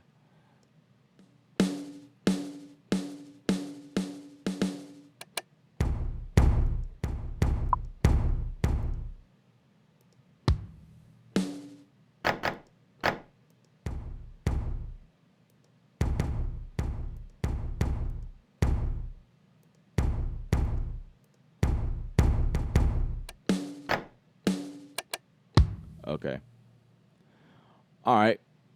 I think we could try to do something. We could try to do something. I have missed out on this. I guess I have to look at the last video to catch up, my brother. Yeah, you can go to the top of this video. You might have to fast forward because I was having issues with the stream and connecting everything, and everything just was like terrible today. But we here now. I was able to get back, recover from that, and now um, we had Presonus on, Oscar Gaza on asking or answering questions, and so now we're in the next segment of the stream, and I was asked to do something for you guys and show you um, how Adam SQ works.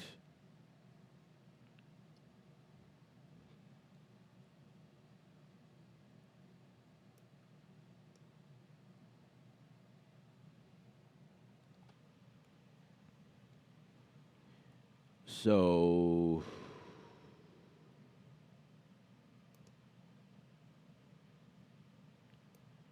let me reposition this.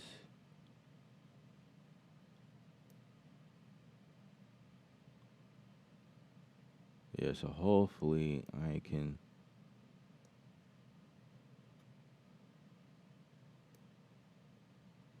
I'm trying to get the best angle possible. It's not perfect, but it'll work.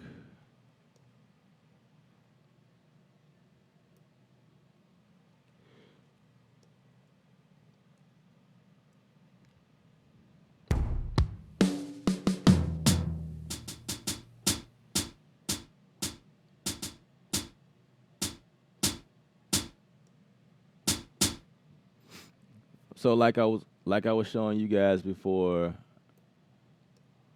I can exit out of that like that, just hitting shift.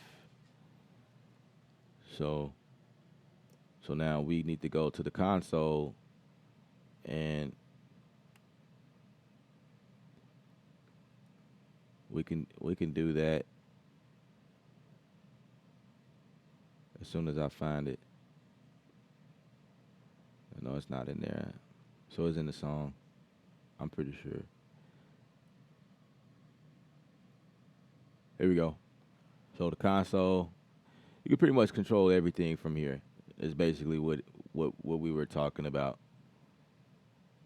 So now I have everything, and I'm just gonna go in and just select these additional tracks, bring them down because they're like super loud.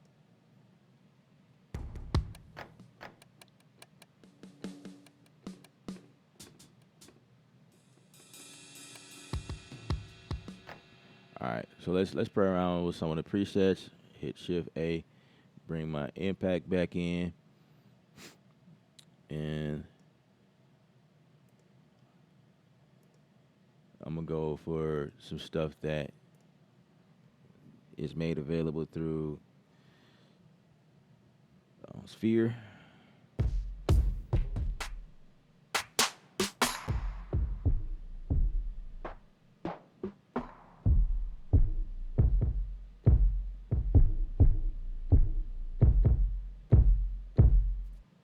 Right. So he was showing me, because I actually, now that I understand patterns a little more, I started playing with patterns even before the SQ came out. But what this thing did, I was like, wow.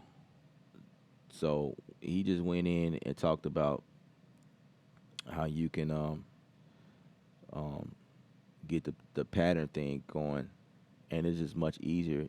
And last night I briefly touched on it. Um, so if I, well, see, that's cool. See,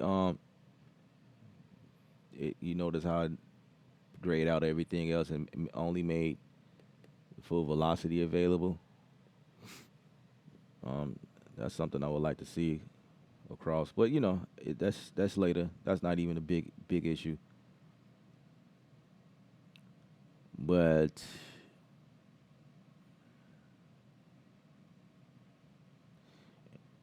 here's going to be the interesting thing about this is because once they go in and do that, then it'll be like, yeah, this thing will be crazy. I can only see it. I can only see it in the future. Okay, so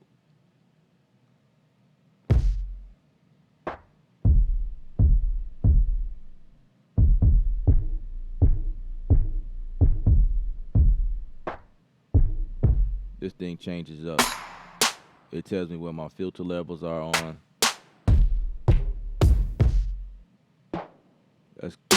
That's really cool. So again, let me go in.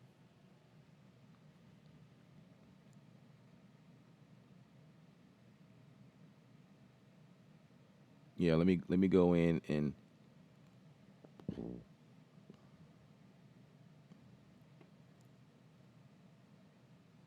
get the console back.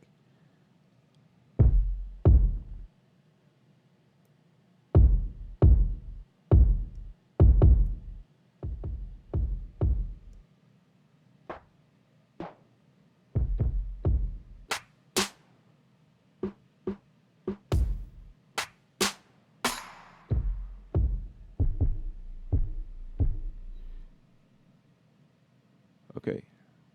So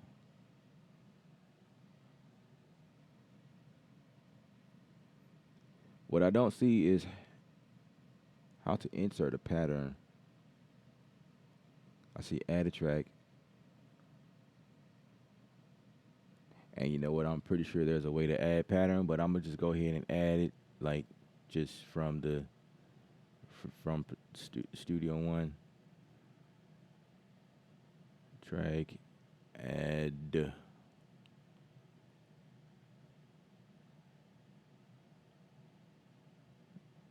And I always forget where that.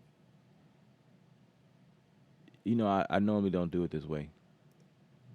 So what I normally do is this. Let me just record something. I think that's the better way to do it. Then that's kind of.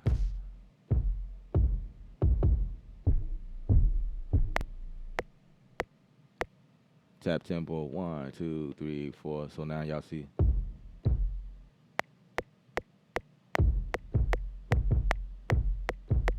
All right, so now that's in there. So now I'm gonna convert this to a pattern just like that. And we're gonna take this and loop that.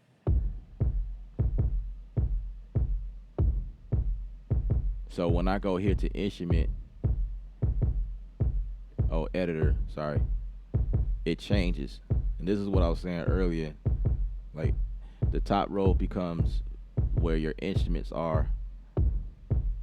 And then the bottom row becomes the step sequencer. And so while you're in here, he was explaining how I could change this to 32. Okay, this is cool.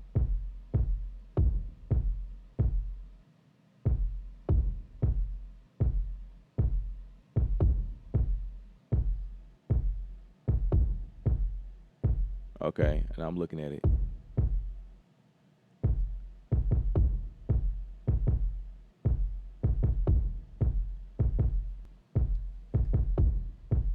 That's actually cool. That's actually a better way to look at it. So my steps here, if I adjust my steps, it controls how much I see. That's kind of my take on it. And then I can always like bank over to see the other side.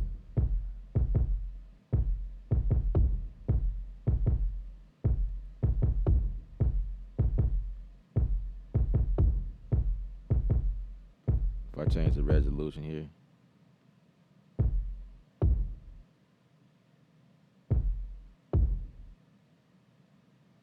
Huh.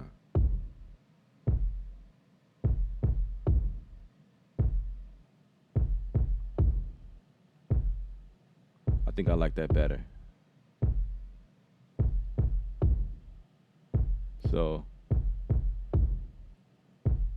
let me erase all of that.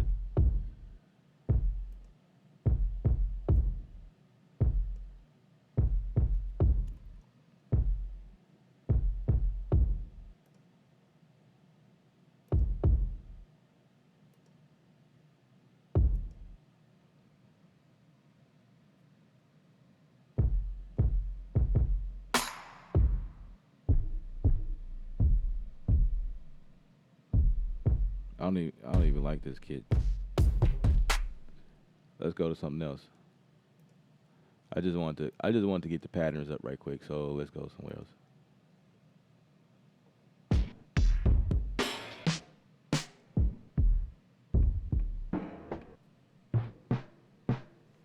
And let's adjust the tempo. I think that's it's song level, right?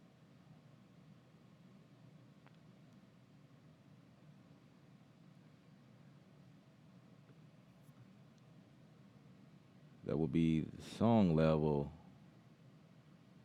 not the instruments. Yeah. Duh. I passed right back.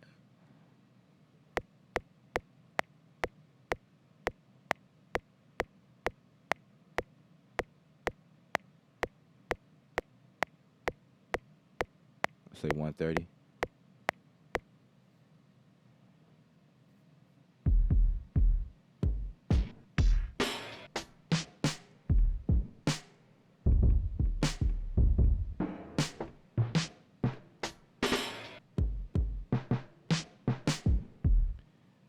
I need a sample.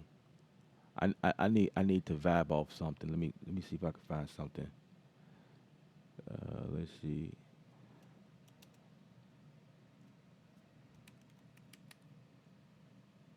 I need to vibe off something. Then I can put it together for y'all.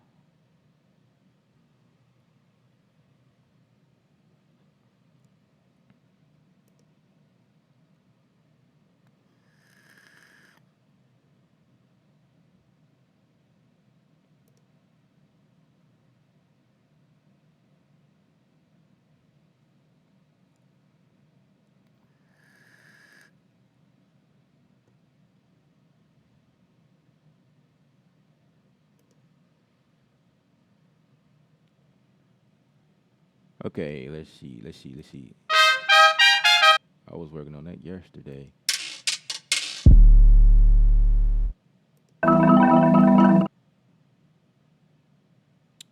Okay. Let's go for something new. Let's see. Packs.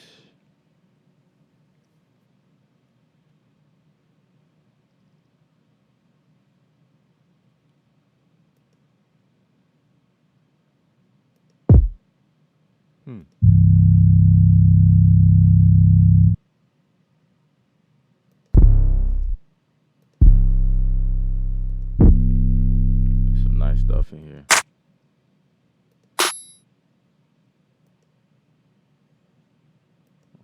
have to remember to come back to this one.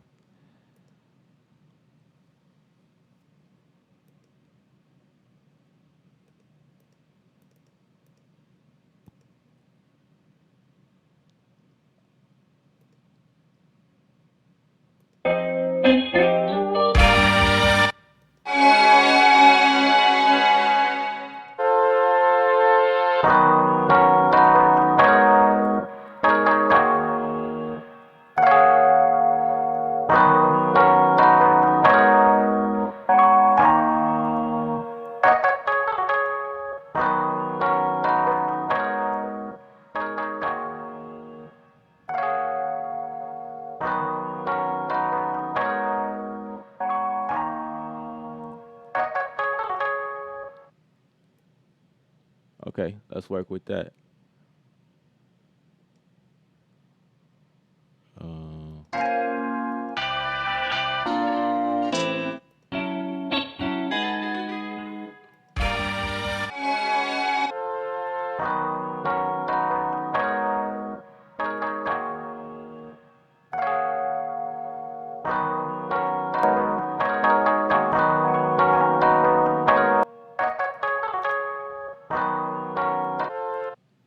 Okay, so this one is 70. The BPM is 70. Does it record it? Yep, it records it. Let's turn on follow. Let's time stretch it.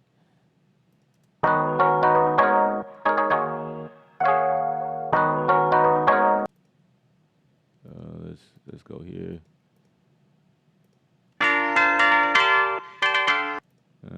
Kind of like it here.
So I'm gonna go in and replace some of these samples.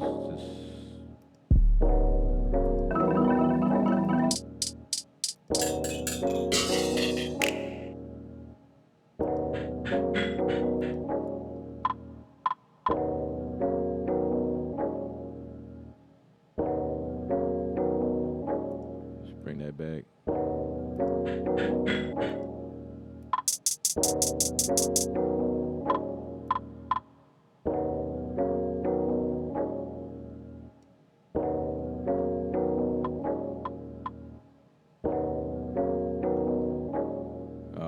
Yeah, it's one of those. So remember what I was telling y'all last night? You have to have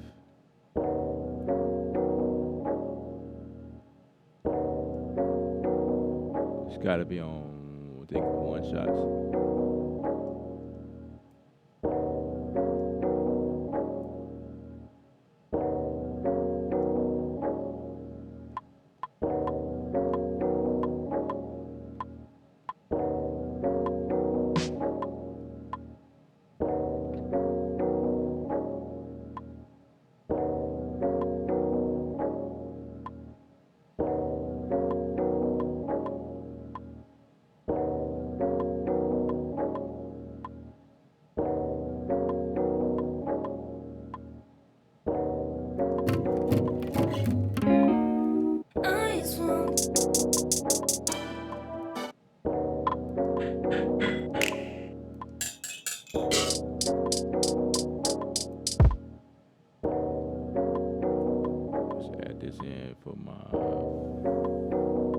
First one.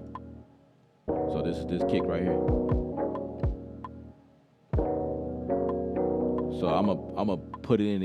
This is the pattern section right here. So my first one's gonna be.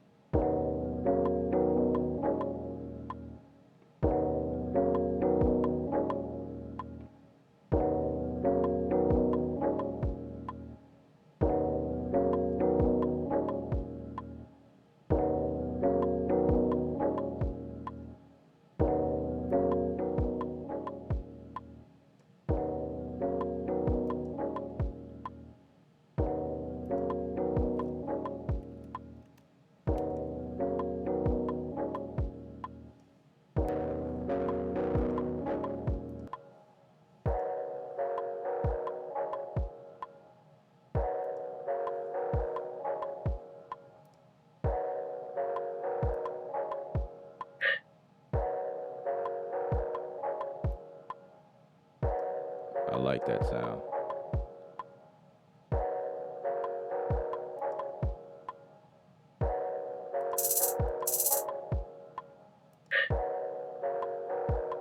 So I'm gonna bring this in right here.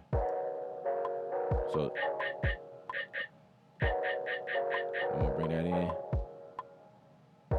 So I could do this if I wanted to.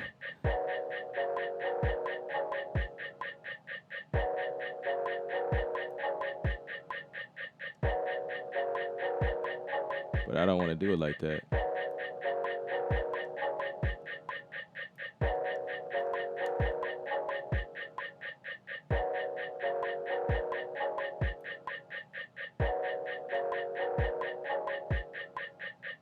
So let's undo that from the SQ.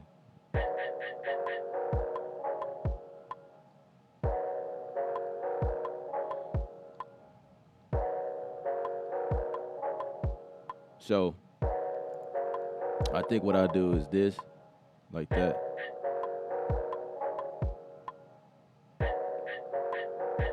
Go every other.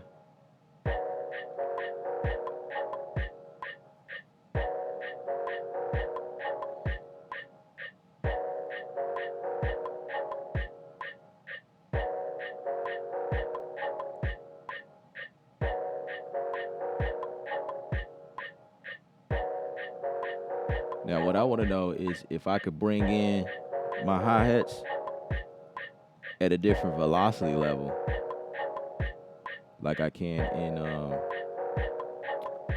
machine. I'll have to like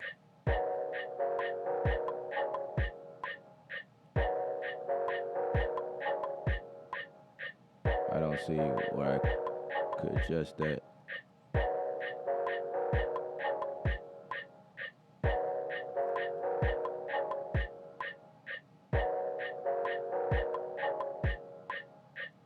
I'm gonna turn off full velocity.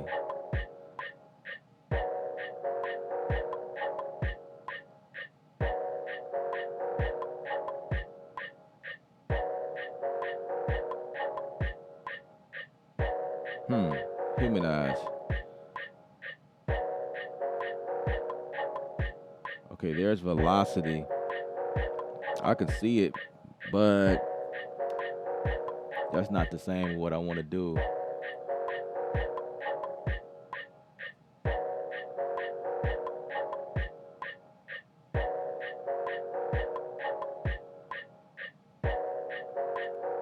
See, now we getting in and just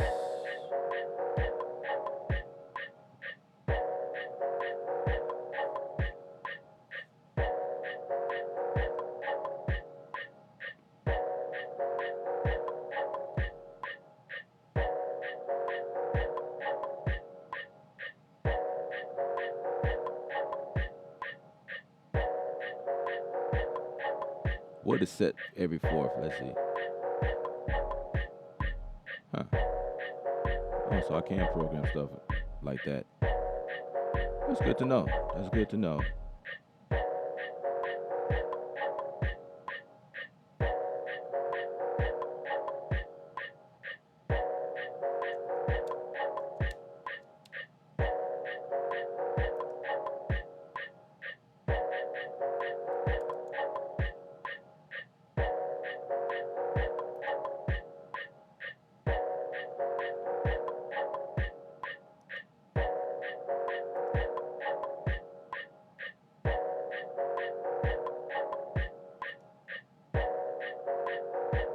Yeah, so this is the part where I would like to insert the next notes at a lower velocity, right?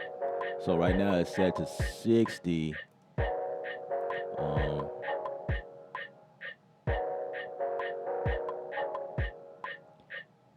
Because other than that, I'll have to do like this, like add them in.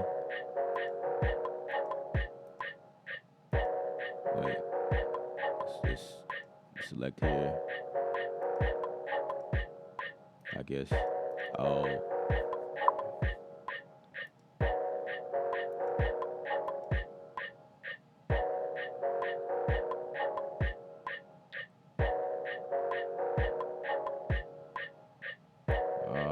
that's why I couldn't make an adjustment. Okay, I had a window up on the other screen. So then I'll have to then I'll have to do this, and I don't want to have to do that.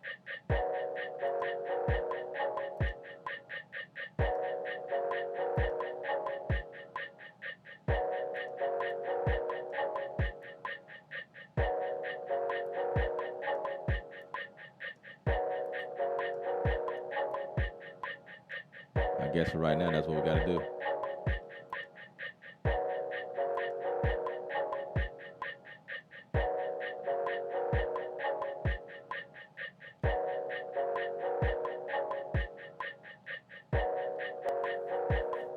I do wish there was a volume where I could just turn that down real quick. I think that'd be valuable.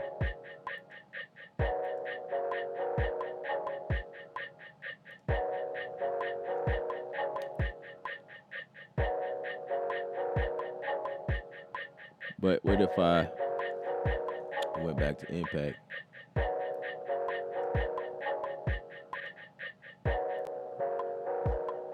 and just did that for right now?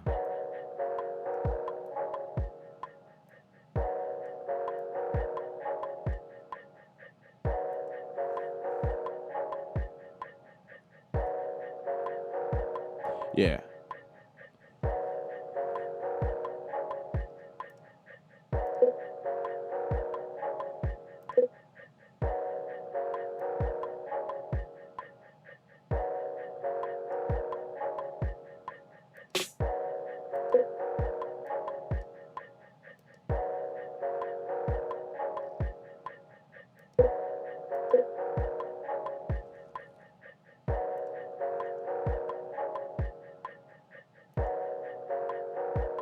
Let's put that right here.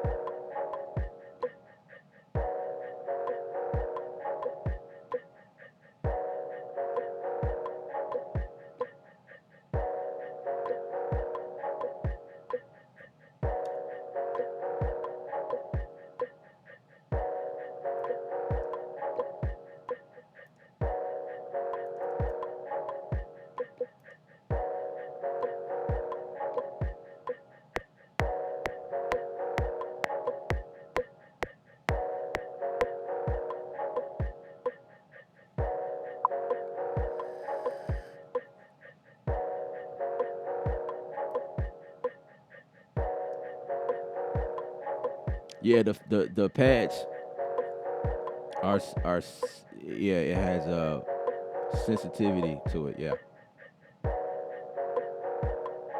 To me, it feels better than the original pattern, Atom. They feel a little bit better. They're a little softer to the touch. Yeah. I mean, they close, but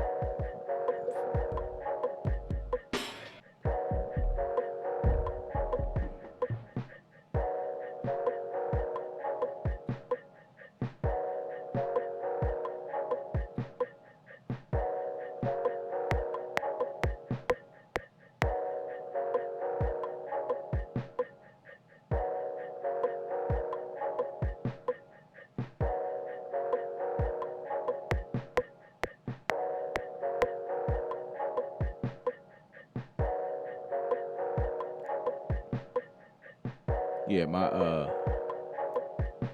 if you can see down there, when I insert that note, 63, 43, right?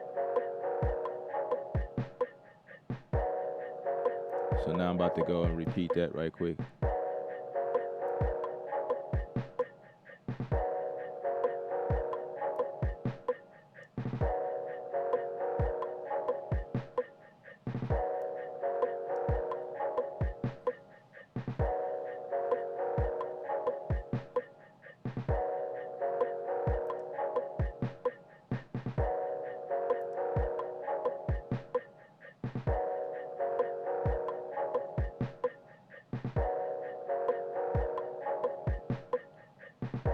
You guys asked about the note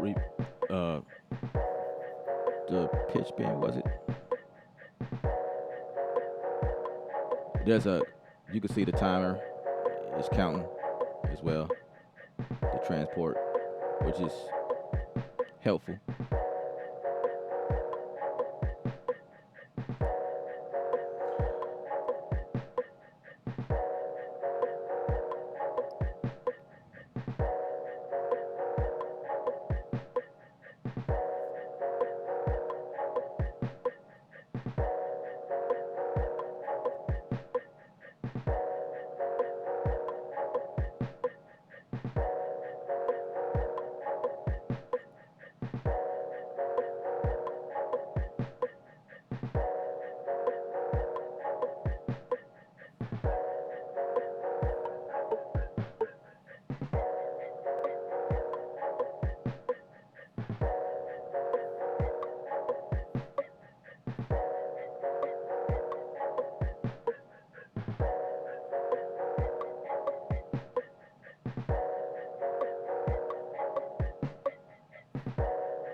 You know what I'm saying?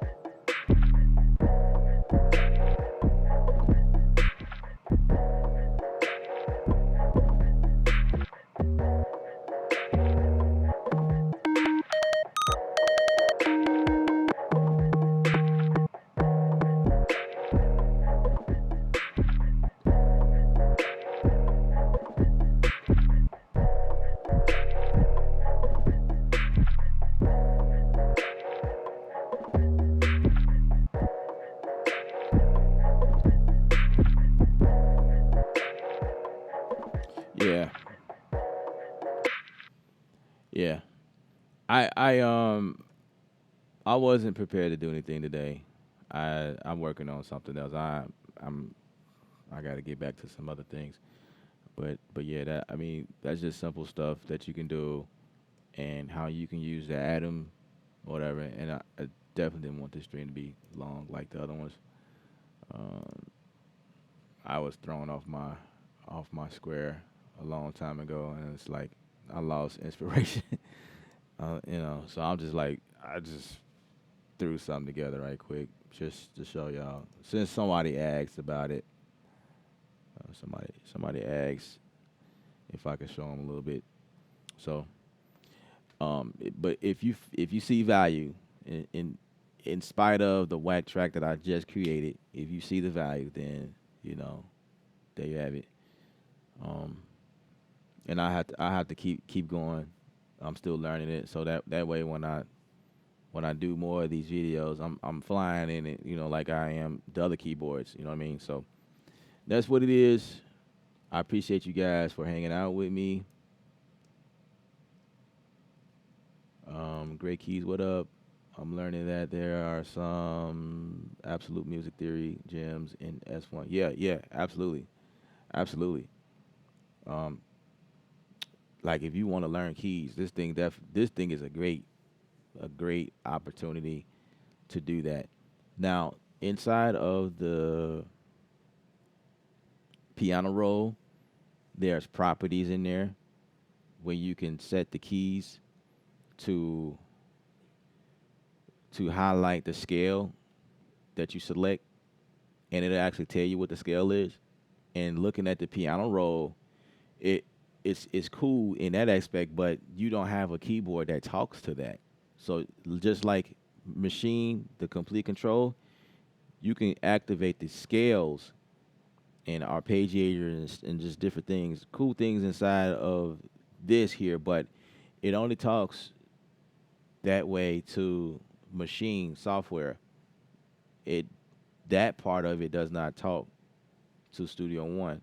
So it is pretty cool to see that Presonus released something of their own.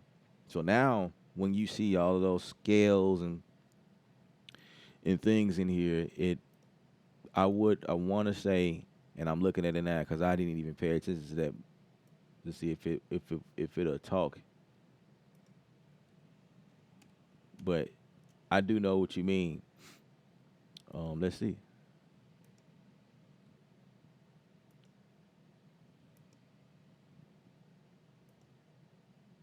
And turn on scales.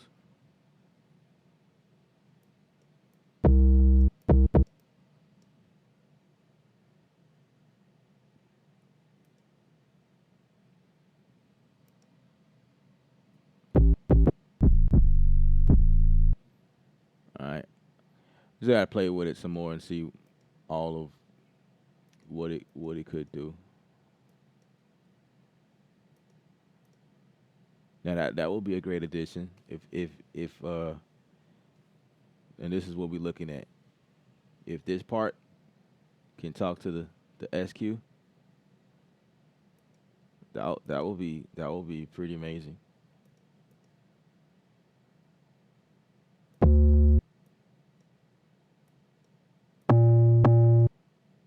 Yeah.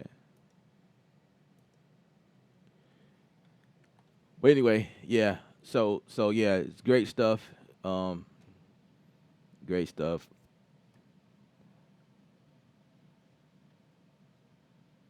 Consider it has a screen and it has an app to touch. It's pretty cool for the price. I would think so. I, I agree. I agree with that. It has a screen. So the regular Atom pad is just your 16, your basic 16 pads, right? You can bank over, of course, but with this here, you have you have the hybrid, like it's actually a keyboard. I mean, it's not your regular keyboard. I mean, come on, it it's designed like it's designed. All of the keys are in pads, so it can give you that same tactile feel as if you was banging out beats with a 16 pad controller. You know what I'm saying? If you were this person and you wish to just bang out like that off of pads, the SQ is designed that way, but it's in the form of keys. So now no longer do we have to try to figure out the combination of making a key. Just move your fingers around and try to find out that combination, which in theory doesn't make sense anyway. It's cool to some people, but like if you are a music theory person and you more so do better just by like playing keys, then here are pads that can turn into keys, but it is also a drum machine, but it's just more so of a horizontal, you know, like a keyboard, but it's not your regular keyboard. It's pads in that form, right? So, and then you get a screen, right? Like mentioned, there's a little screen on here that tells you where everything is. You can set up user presets on here too, I believe. I never tried it, but it's just so much cooler to do it from here and have a little screen that tells you where your bounce options are, where you can close or open folders and stuff like that. And plus, the things that it does a lot more than this thing can do. So that suffices the price. It's just $100 more, so $250. This thing does a lot more than this thing can. So, I mean, I'm not a salesman. I'm waiting on my referral link from Presonus, and then I could be on here like, look, this is all you need. You don't need nothing else. Then when y'all hear me say that, then you know I'm locked in. Like, don't buy all that. You just need this. I'm joking. I'ma still be me. I'ma still tell y'all you don't need it. You may need it. It is going to depend on your circumstances of what you have in front of you. If you already got a keyboard, then I mean, okay, great. That's great. I have a keyboard, but when I saw this thing and I'm playing with it, this thing does more than my keyboard. But I still have my keyboard here for that feeling. Like I still use it, especially when I'm doing serious stuff. Um, Absolutely. As a music producer, you need those things. But to have this in at your desk to control Studio One and do everything you needed to do, and also have that ability to bang out beats on it as well, like real quick, it's like, yeah, it's worth it to me. You could control Studio One, play, stop, because you guys may not have native instrument stuff. You guys may not be those type of people. I am because I use native instruments, but you guys may not be those type of people. And so this is great. Having one of these is awesome. Dilio, what's up, man?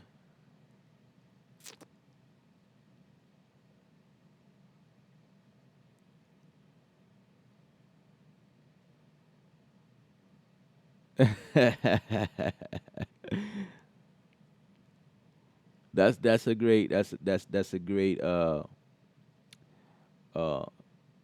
that's awesome. That's a great goal to have. Discipline. Yeah, this thing is priced at 250. Yeah, I think it's priced well, but I do get where you coming from because I made that statement the other day. Um, like there's a lot of things I see that are really nice. It would be nice to have one, but I'm not gonna just spend money every time I see something cool. You know, I'm gonna just get what I need, and you know, I'll be good. And I'll honestly say, like the stuff that I get sent by companies, the stuff that I'm using, I would have paid money for it eventually. There's a lot of stuff I get, companies send it to me and do reviews on it, but um, the stuff I'm using, everything on my desk right now, um, I would have paid money for it, but these are things that were sent to me. So, except for this one. This one, the Presonus 192, I paid for that out of my pocket.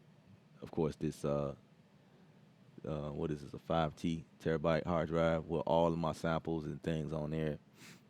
You know, I caught that at a deal. These speakers here, Presonus, I paid for these, and I caught that on a sale. I think I paid 150 for a set.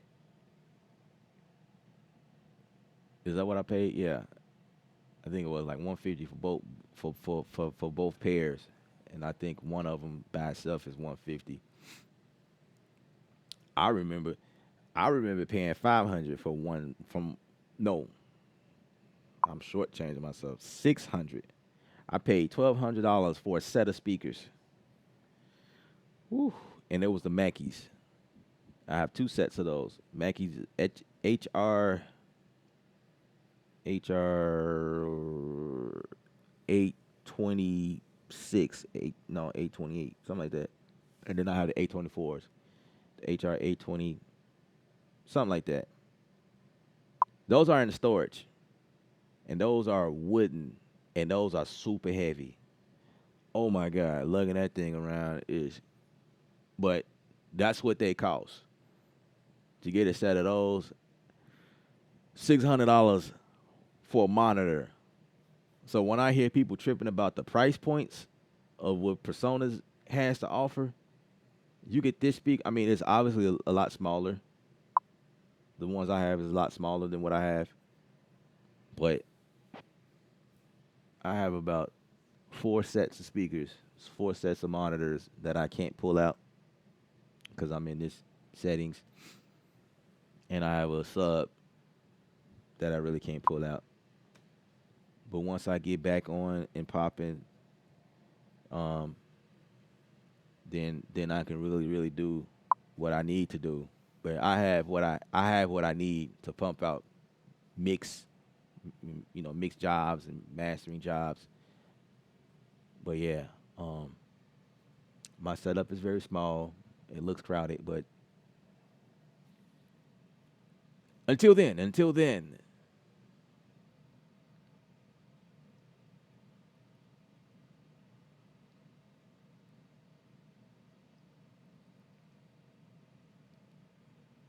yeah, that's man. Delio knows. Delio know. He know the prices of the stuff. Yeah. When y'all if y'all ever visit his channel, you see his setup. This dude got like 1 million synthesizers. That stuff ain't cheap. Oh my God. Wow. You know, those are like life savings. You gotta save up for them joints, unless you got it like that. Just pop that off right quick. And if that's the case, then you are always welcome to come over here and throw a nice super chat, you know, a nice little super chat in there, and I will be forever grateful. But yeah, this stuff is expensive. Just get what you need. You don't need to get everything that comes out.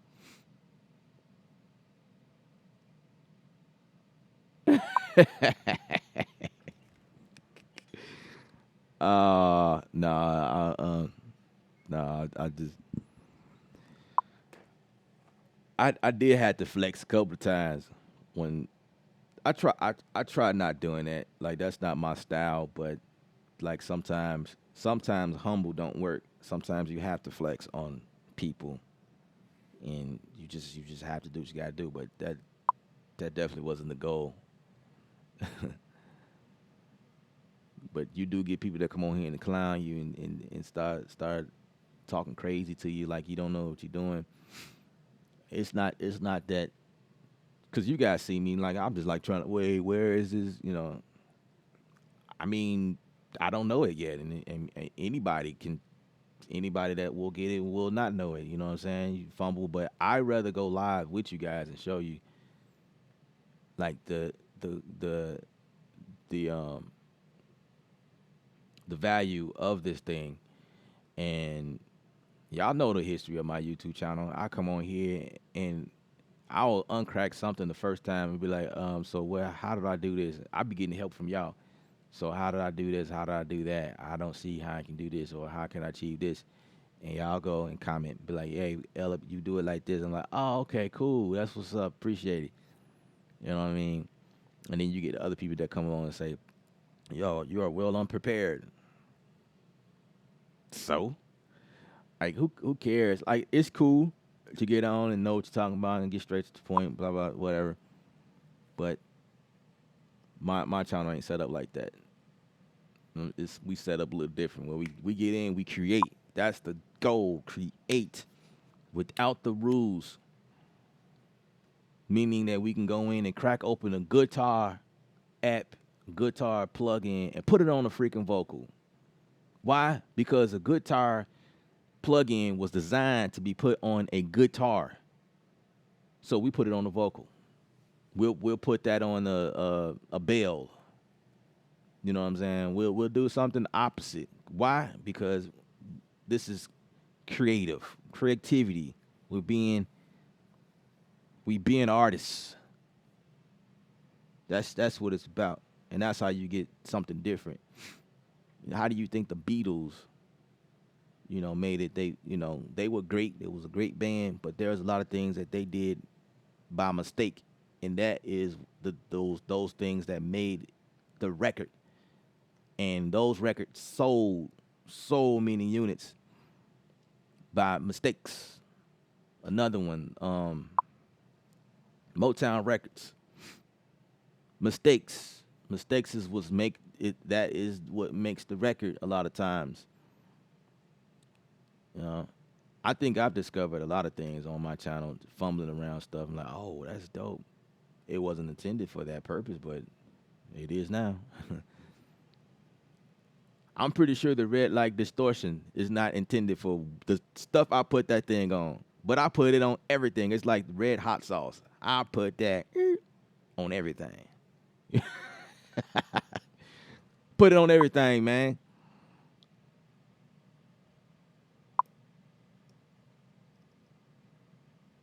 If there's an insert in the channel and there's room for another, it's going to be red light distortion. Red light distortion is the Frank's red hot sauce in music production, bro. That's a slogan. Yeah, that's cool. I like how I just said that. Red light distortion is the Frank's red hot sauce. I got to work on that. Yeah. Yeah, that's dope. I just wowed myself out right there. I like that phrase. That was really cool. Y'all got to give me some thumbs up for that one.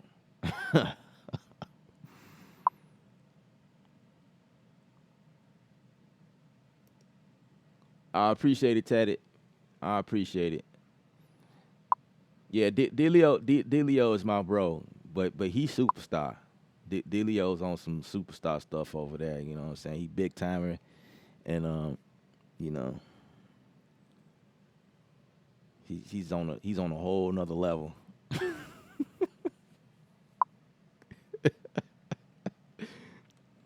Yeah, Delio's status. Like when you see Delio come on your page, it's like, bro, Delio's here. Oh man, Delio is in. Hey man, Delio, I really enjoy your channel, man. We had some times, man. I remember one time I came on your channel and your setup was different, but you was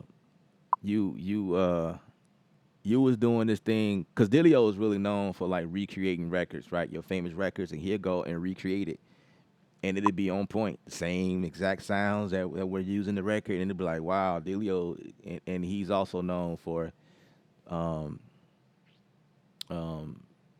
dang, what do you call it? The voice, the tube voice. What is it? Computer voice. You know, put that little tube in his mouth and make those and make it do stuff. Yeah, that's his thing. That's his angle, right? But I remember the stream you was on. You were streaming live, and you was in front of the computer because I think the camera was from your computer, or maybe you had a webcam or whatever, and you was doing like this impersonation of people. And then I guess when you realized I was on live with you, you tried to impersonate me. That was funny. That was funny. Like, nah, bro, I don't sound like that, man. That was funny. That was funny, bro. Talk box, yeah, that's what it is. Talk box.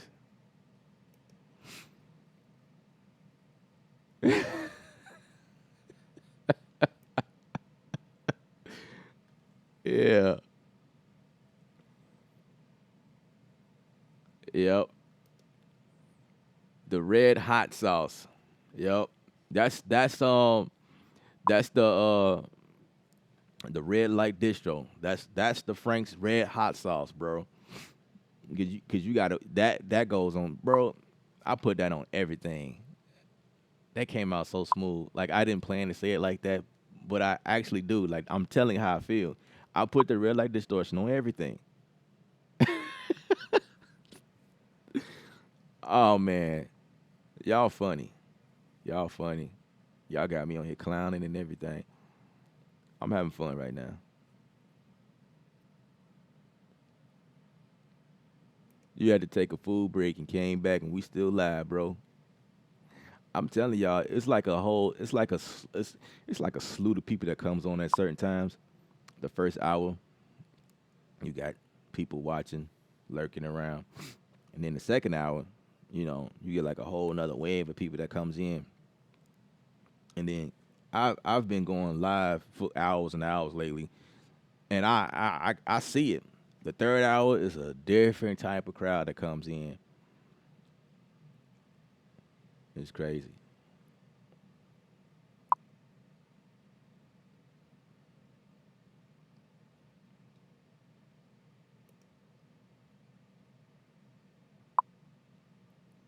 Yeah, I like to think that that we were cool, cause he was having fun when he got to my part.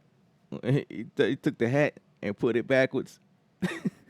It tried to personate how I am in my videos, and the eye was rolling. I'm like, man, I do not act like that. Where did you get that from? Uh, but I had fun. Those was cool.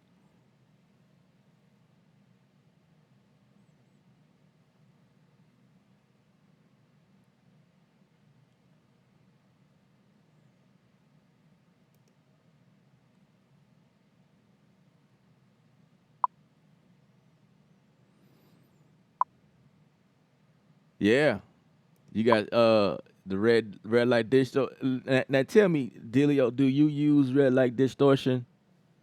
I like to say distro. I don't know where I get that from. Why I want to say it like that. There was a couple people who correct me like that's not distro. That's distortion. I'm like, okay. I don't know how I want to just call it red light distro. But um, I was wondering if you use it. Do you ever use it on anything?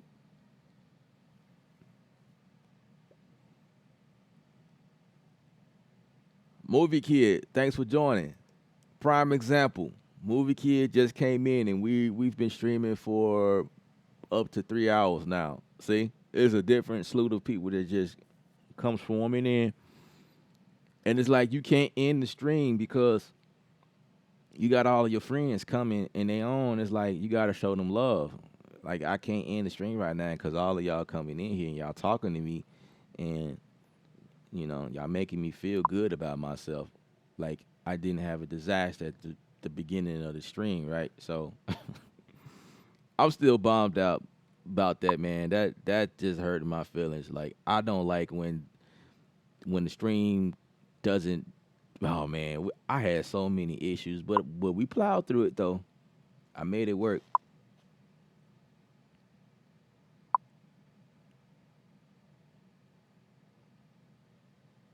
I use Fab Filter Saturn, but I treat just like the red light. Absolutely. What? You haven't used it? Oh my god. Oh my god, bro. Oh my god. All right, I tell you what, Delio. When you try it out, let me know. Let me know what you think. Let me know. And when you start talking about it, you gotta let the people know who put you up on it. Man, you sleep on that one, bro. Dude, man, that thing right there, that thing does wonders. I usually go for the phone filter, which is my go-to. I use it as a distortion, um, plugin in most. No, I use it as a phone filter, like filtering out stuff. It's just when I feel like something is missing, like when I bring in a sample or something, when I feel like something needs to happen to it, I always go for the red light first. There's only like a few instances where it didn't work, but most of the times it worked. It was like yes, yes, yes, indeed, and it fits so perfectly in the mix. So I usually go for the phone filter deal. I have it on this track right now as I'm speaking. The red light distortion is on almost every song that I do, some way, and it on multiple things. Yeah, I usually go for the old radio. That's what it is. It's the old radio preset in there. It's like one of my favorites.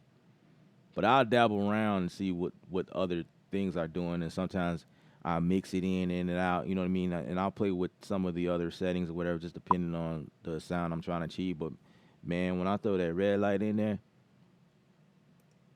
it's crazy. It's crazy. Like for instance, um,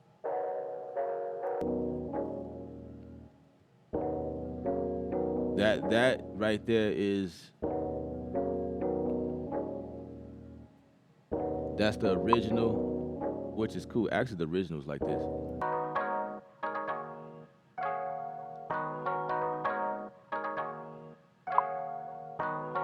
and then I put the halftime on there, and then I put that red light, and that just did something to me. I was like,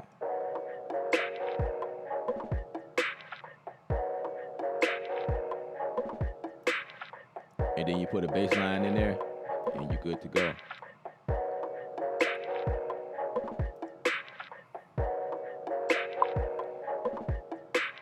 Yeah, man.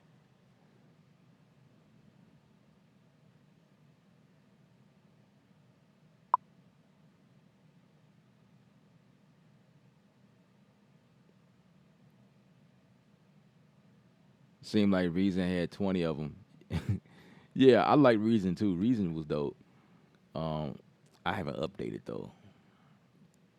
But in Studio One, to me, that's major because Studio One just has basic stuff. But when they updated I tell you my favorites right now in Studio One 5.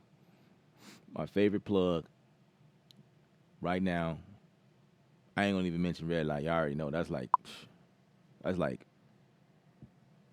a part of my skin. Like it's just on my back. Like I could just pull it out anytime I need it, right? It's like my blade goes with me everywhere. But my new love was chorus and the analog delay. Them two right there to me is like game changer for the stuff that I do. I put the analog delay in there on it was like a syncopated hi hat sound like like something like that. It was like something like that, and I put a delay on that, and it just changed the vibe, and it sounded like a train or like a sample I would download from a website, and I put the delay on it, and it changed it to that, and I was like, oh my god, that is nuts. That's nuts, bro. And again, me using the delay in the fashion that I wouldn't, or maybe it wasn't designed that way, but this one did what I wanted to do. It kind of changed the tone of the hi hat or whatever sound I was using, and it sounded amazing. So like that's like okay, I see more creative type things. I love that, and that's the reason why I started using Ableton Live was for that same reason. Like I need more creative. Like I need to be creative. Now I still use Ableton Live. I'm not stopping that. I own that product, right? But um, Studio One has done some really cool things in terms of like their plugins and the way they sound. And then the chorus, that thing, oh my god, that thing just blew me. That I was like, I was super impressed with the sound that comes out of the chorus. Again, the chorus was like it was whack to me. It was just a basic, like I don't use this. I played with it a couple times and it was like, nope, that's not giving me what I need. It sounds cheesy. I don't like what it's doing. In fact, I think it was more like a phasing issue I was experiencing. It was like, ew, that's a nasty. I don't want to deal with that. So I started using the little micro tools, micro. What do you call that thing? It's about sound toys. Microshift. I started using that, and that has been my go-to ever since then. I'll use that, but revisiting it. Oh man, the chorus is on point. I like it. It's cool. If it don't achieve what I'm like what the microshift does, it's still cool to have as an additional something because I like what it was doing. I like the sound. I was impressed with what they did. So and then everything else to me is just um using the compressor. I use the compressor all the time. I don't know there's that much of a difference in there per se, but if you want different different uh different coloring, then you will have to go to the fat channel and play with the vintage plugs in there, which is also pretty awesome. Those I like those plugs too. You know, I'm in there all the time. So, but yeah, I'm gonna end it here. I appreciate you guys. I appreciate it. I appreciate it. I'm gonna try to red light, man. Y'all need to watch my videos, man. Where do y'all be when I be using this stuff, man? Man, man, man. Y'all be like, y'all be sleep when I be using that red light, bro. That thing, that thing right there is crazy to me. And you may not like it. I don't know. You may not like it. I like it. So I highly, yeah, I highly encourage you to check it out. It might change your life. Yeah, yeah. I do too. I do too. I do too. But my favorite one is the little microshift. That one is by far what I pull out the most, especially when I'm doing like vocal. I'll put it on the vocal. I'll put it on organ. I'll put it on the piano. Believe it or not. See, I told you I'm weird. Chorus on yeah, I'll put it on the piano. I definitely will put it on the guitar. Um, I may or may not put it on the bass, depending on if I'm what I'm doing. Like if I want that stereo sound style, I'll do that. Um, let's see. Recently, I did something weird with it, like just trying it out, trying to get something different. But yeah, I would use that over everything. And then if I want to reach in a little more and get a little, something different, then I'll go for their, what is it? I forget what it is. Their delay, or the decapitator, or the devil, or the radiator. I don't know. Just trying out different sounds. The tap. I think that's what it is. One of them is called something. I don't know. I don't remember all of them.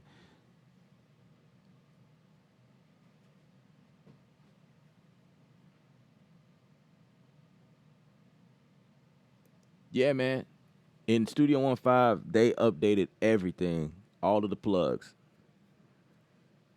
All of the plugs are updated. But like I was saying before, I grown fond to the chorus. The chorus was once like this little bitty, like, and it was simple basic. But now, right now, bro, that chorus is serious. That chorus is pretty nice. And I've been playing with it like here and there on my streams. Like I'll pull that up and just play around. And that thing brings out some great results. Yep. But all of the plugs are updated. Yeah, everything is updated. Um, they all follow the design of Montai. Like Montai was already updated, and Impact, of course. And it was like they left EQ and all that other stuff out of the update, but now they all caught up. So everything is caught up. Even the limiter, the limiter has some cool some cool functions. Like you'll notice when you go to the limiter, it'll say A and B. I was told that A is like your fast attack limiter, um, and it's supposed to be transparent. So I thought A and B was like for settings purposes, like you set it up one way and then A B it, B the B side. But I was told that A and B sounds different. I was like, oh, okay, that's cool. It's got a different sound or different functions or the way it reacts. It's a little different.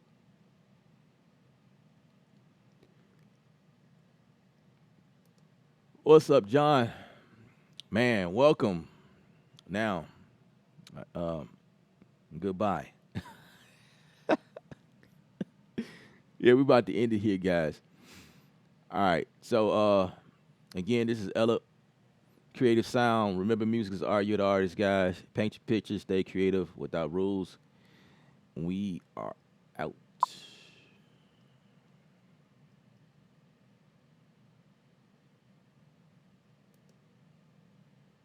I'm telling you. I'm telling you.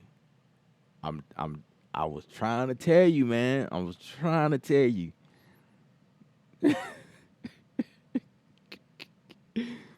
Now I see you're gonna adapt my new term I came up with. Red hot sauce. I put that ish on everything. That's just how I feel.